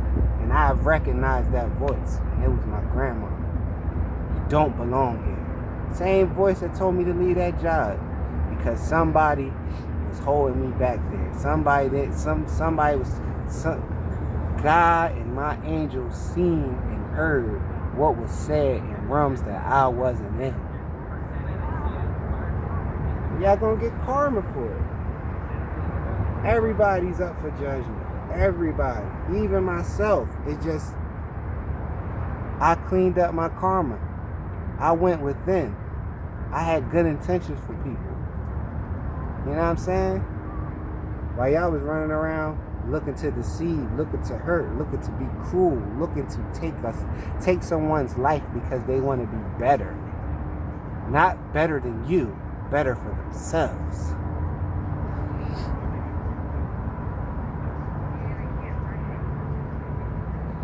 And then you start gloating, start feeling yourself, yo, God even told me we had to let the spell start working at the end, because we needed to show you what you was dealing with. We needed you to finally recognize what was going on behind the scenes. We needed you to see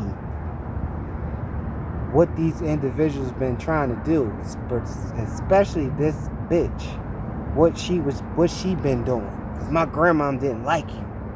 She was doing everything to throw me the signals to get away from me. Here I am. Nope, whatever. Let me focus on this clothing business. No, whatever. Let me focus on this job. No, whatever. Let me focus on this court case. Let me focus on trying to better myself. You know what I'm saying? They seen it. They seen it. And they saved me from it.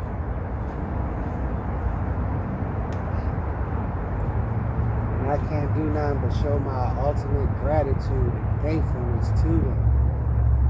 I cried for months thanking them. I cried for months. And it was like, man, the level of portrayal. Oh my gosh. I don't know how I made it out unscathed. Right? I don't know how I made it out of there without doing something reckless.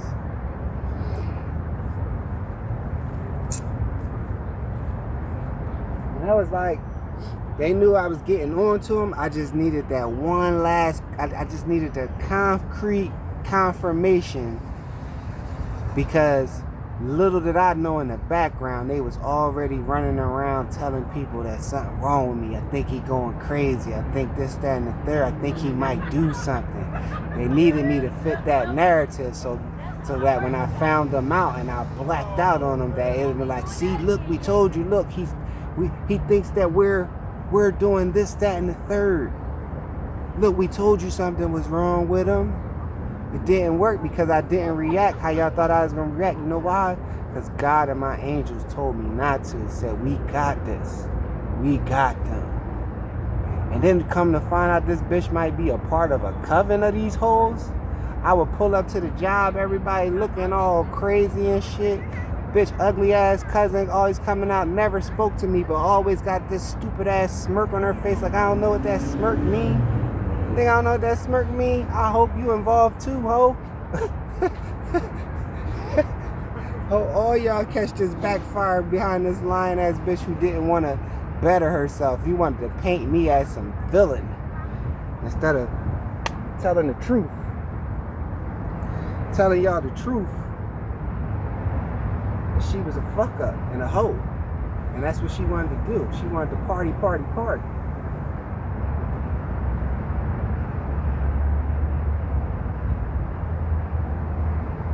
She wanted to be ghetto without being perceived as being ghetto. She wanted to be a hoe, but she wanted to be a secret hoe like nobody knows.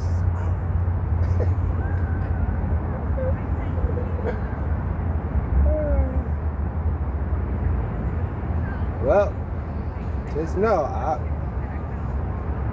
I won't be at the funeral. I prayed for you already, but I won't be at your funeral.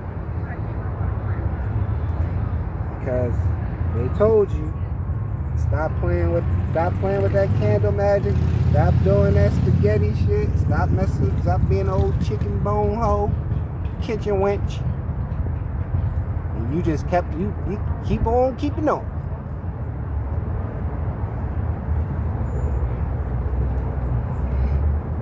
So I hope all you and your little crew's going down. I hope all you and your little WhatsApp, your little WhatsApp chat group, and then all the shit that y'all was doing, all the shit you was trying to put together. I hope all y'all motherfuckers get all what y'all was asking for. I hope all y'all get what y'all was asking for. I hope you get it all.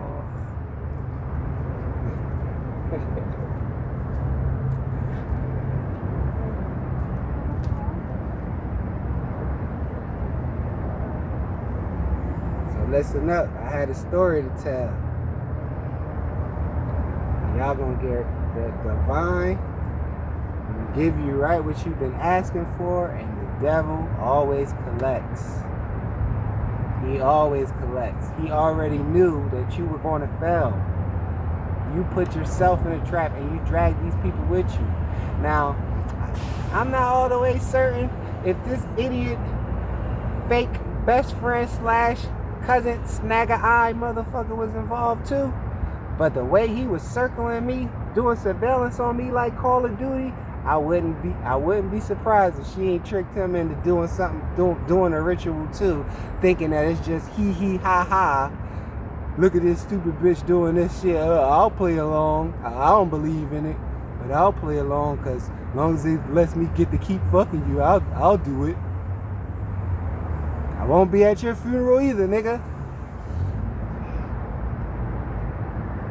Just know, I won't be there. Y'all wanted me to die. Y'all felt as though that I was evil, that I had to go, that I did something to y'all enough that I had to go.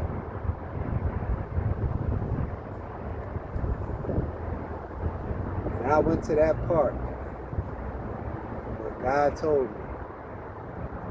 And I sat there 5-6 days straight, didn't move, melted in that seat while he cleansed my soul, while he showed me y'all, while he showed me every single thing y'all was doing behind my back, while he showed me you pouring that shit in my mouth while I was asleep, after you done already put it into my food, while you was sneaking around fucking niggas in the middle of the night.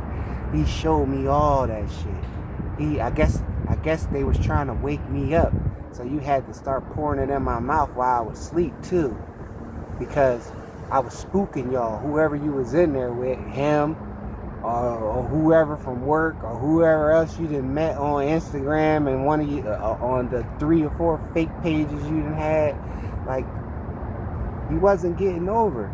You was burying yourself. You was burying yourself.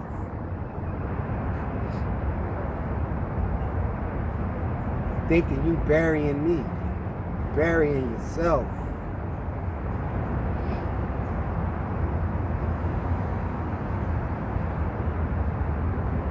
You and your daughter both hoes. You letting her sneak niggas in, trying to close me in the room, trying to poison me out, get me to pass out in the room, because me passing out on the couch is just too spooky for y'all. So then I guess when I was passing out on the couch, and you got to sneak them past and get them in the room, all of a sudden, I guess I was making too much noise, wiggling around too much. You had to take the screen out the window so they could climb out the window when they would get trapped in the room, because they were too scared to go through the front door because they thinking I would pop up. They showed me everything that you was doing. Taking lingerie to work, fucking niggas in the empty rooms and all that, fucking niggas in the car on the lunch break, going to the cancer building, fucking the doctor, sucking him off and doing... Bitch, you have a problem. You have a problem. You have a problem. And it ain't me.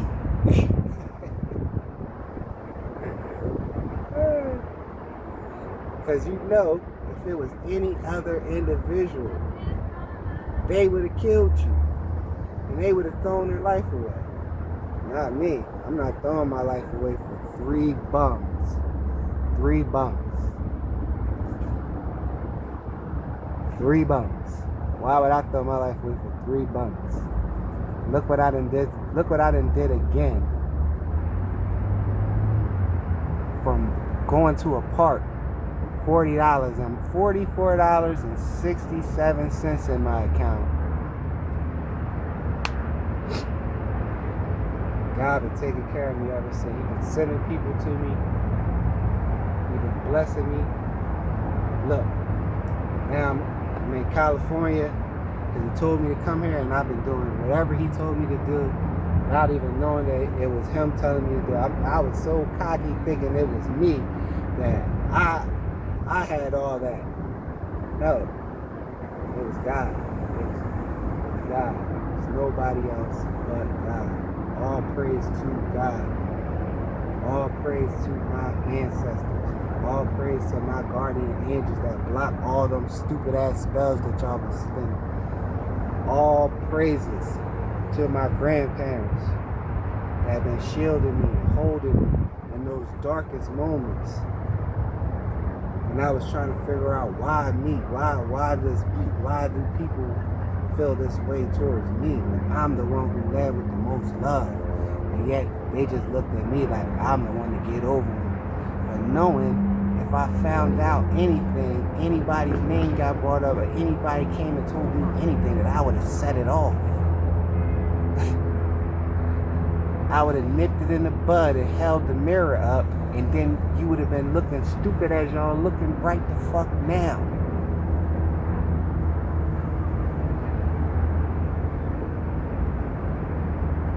Should be an interesting Halloween.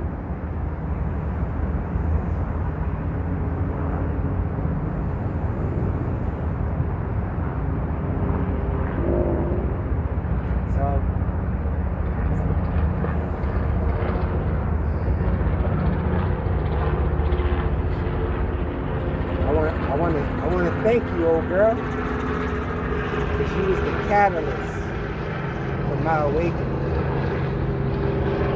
Either way, if you would have straightened up, it would have been a catalyst for me to straighten up. You chose this route, it was the catalyst to draw me back to God. So either way, I want to thank you.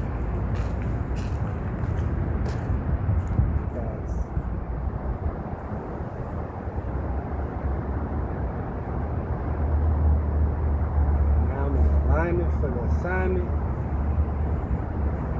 path for my purpose, I'm ready to do whatever the divine is guiding me to do. If that means to tell my testimony what y'all did to me, that's what I'm gonna do. So eeny, meeny, miny, mo. Which kitchen witch, a fake ass friend, will be the first to go?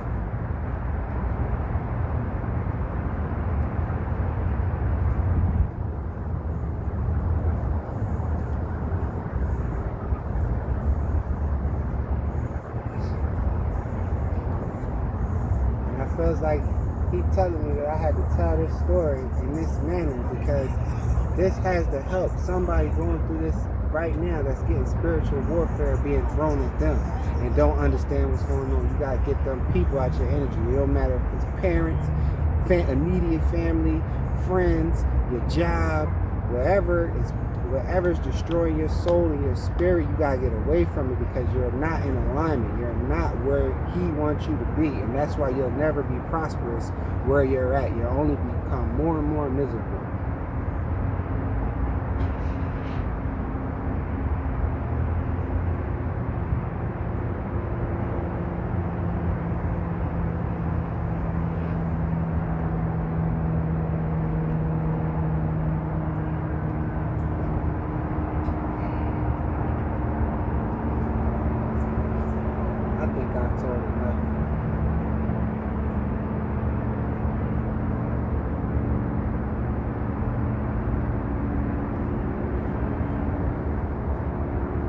Enough, God.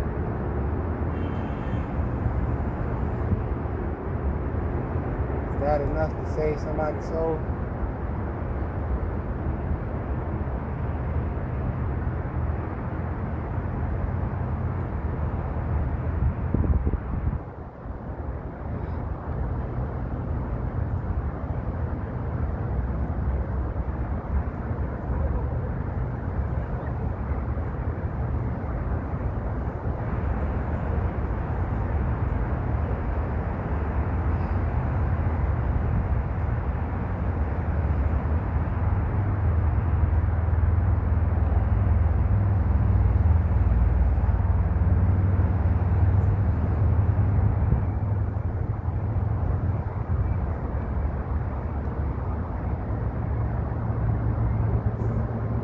It's like, I swear I tried to keep it player,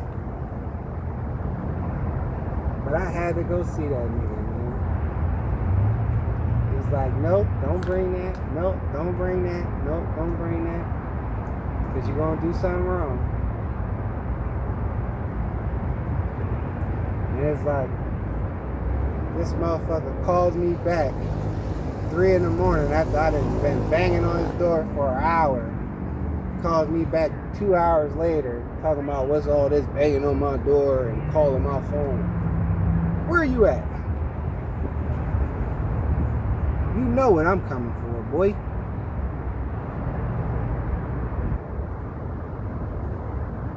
Man, I get over there.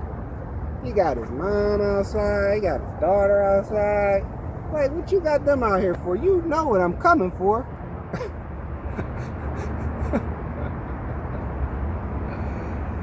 We swing on each other. He stumbled this way. I stumbled towards the street. He jump on me, want to hold me. Mom, call the cops. Mom, call the cops. Mom, call the cops. Call the cops, Mom. Call the cops. Ain't you a tough guy? I ain't come to wrestle. I came to fight. Let's fight. Because you know what it really I should do to you.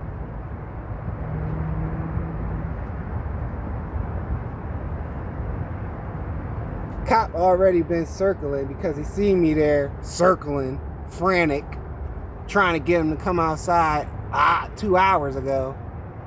So then he see my car back out there at 3 in the morning. He just happened to make another round when shit go down. He pop out all of a sudden. He wanna push me. All right, let's fight. Let's fight. Now you wanna fight because you trying to get me to swingle you out of cop hair, you sucker ass nigga. If I'm the snitch, why is you yelling to your mom to call the police on me? Then you want to show people on the ring cam, look, I knocked him out. How do you knock somebody out that's talking to you? Why would you need to call the cops on somebody you knocked out? Or somebody you dropped? Huh? Ain't have a scar, a scratch, a dent, a nothing on me. But you did something. But called the cops. That's what you did. You called the cops. Did you tell the motherfuckers that part of the story? Why you was running around here trying to make it look like you won? A person who been being poisoned for the last year lost 25 pounds and you still gotta lie and still gotta call the cops on them? Cause I thought you was coming to kill me.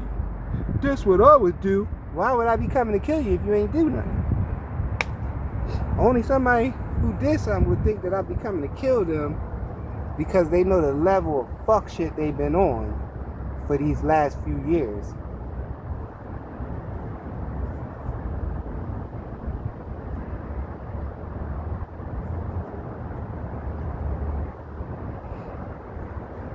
And this old pedophile, coke sniffing, fake drug dealer, gangster who can't rub two nickels together, motherfucker over there hiding that dirty house.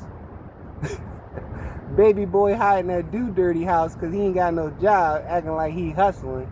Boy, you might as well just go on to motherfucking Walmart parking lot or to the car wash and beg for change.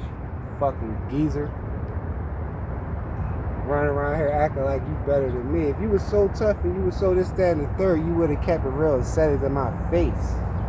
But you know why you didn't? Because you know I was going to go right in your big teeth mouth, nigga. You washed up.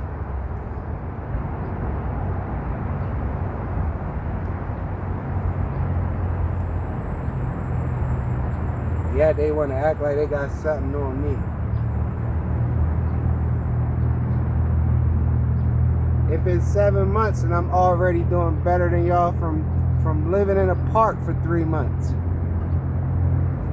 That tells you all you need to know about you two fuck niggas. And this other pick me warrior, last pick, never picked. Man, if y'all seen the bitches he had in his life, whew, my goodness. If I had his roster of women, I would be mad at me too.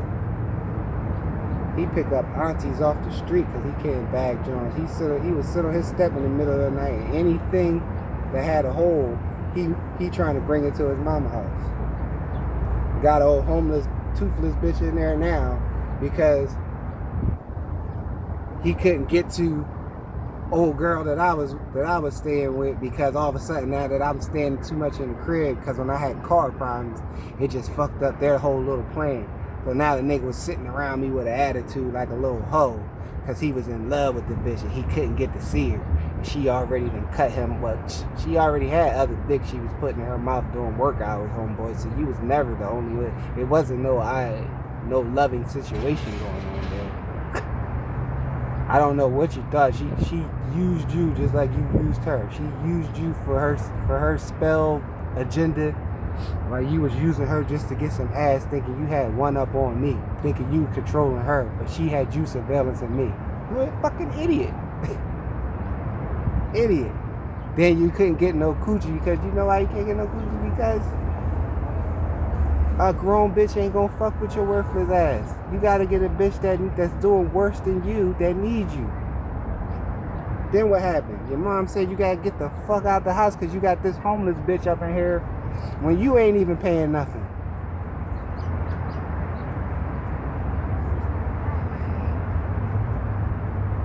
R.I.P. my nigga Wayne. He said, yo, when shit first went down, he's like, yeah, I'm glad you got away from that grimy ass nigga. Whom? He ain't right. I know that's your cousin, but he ain't right. He grimy as hell. What did you do? You turned around and had a baby with his baby mom.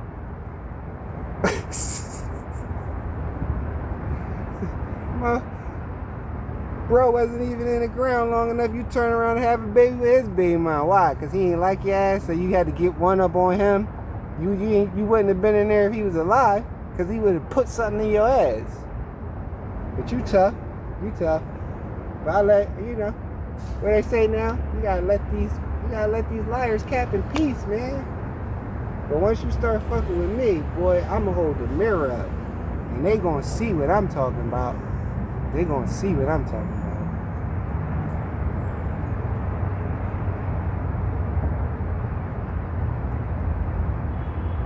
And it's like, for anybody else that got a problem with me that I don't know about, or that I don't even give a fuck. It sounds like you got issues to deal with of yourself. Like, it ain't me. It ain't me. It ain't me. So, hashtag faith. Hashtag always the motion. Hashtag the grass is always greener on God's side. Hashtag He saved me. He saved me. My grandparents saved me. My angels saved me. My ancestors saved me from you fuck niggas.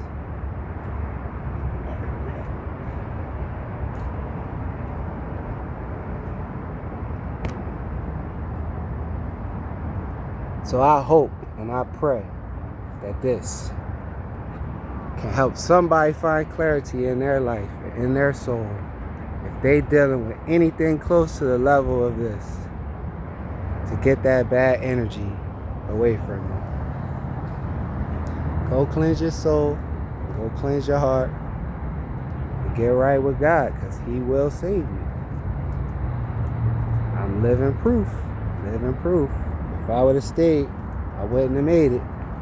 They would have got me, because it would have been like me consenting to the fuck shit, even though they were trying to, well, at least this bitch and her fake ass covenant was trying to do something against my free will, and God all but for sure stepped in like, my anointed didn't agree to that. He didn't make no contract to do none of that shit.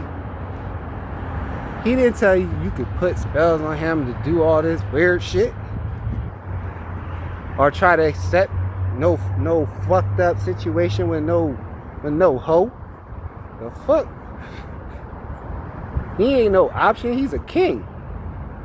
Fuck you mean? That's why you had to hide it. That's why his goofy ass was running around trying to hide it. What y'all thought? What the fuck did y'all think was gonna happen? There's no way in your mind that you ever thought any of this was a good idea. There's no way in your mind that whatever you thought you was getting out of this, you was gonna prosper. Weirdos. Peace, man.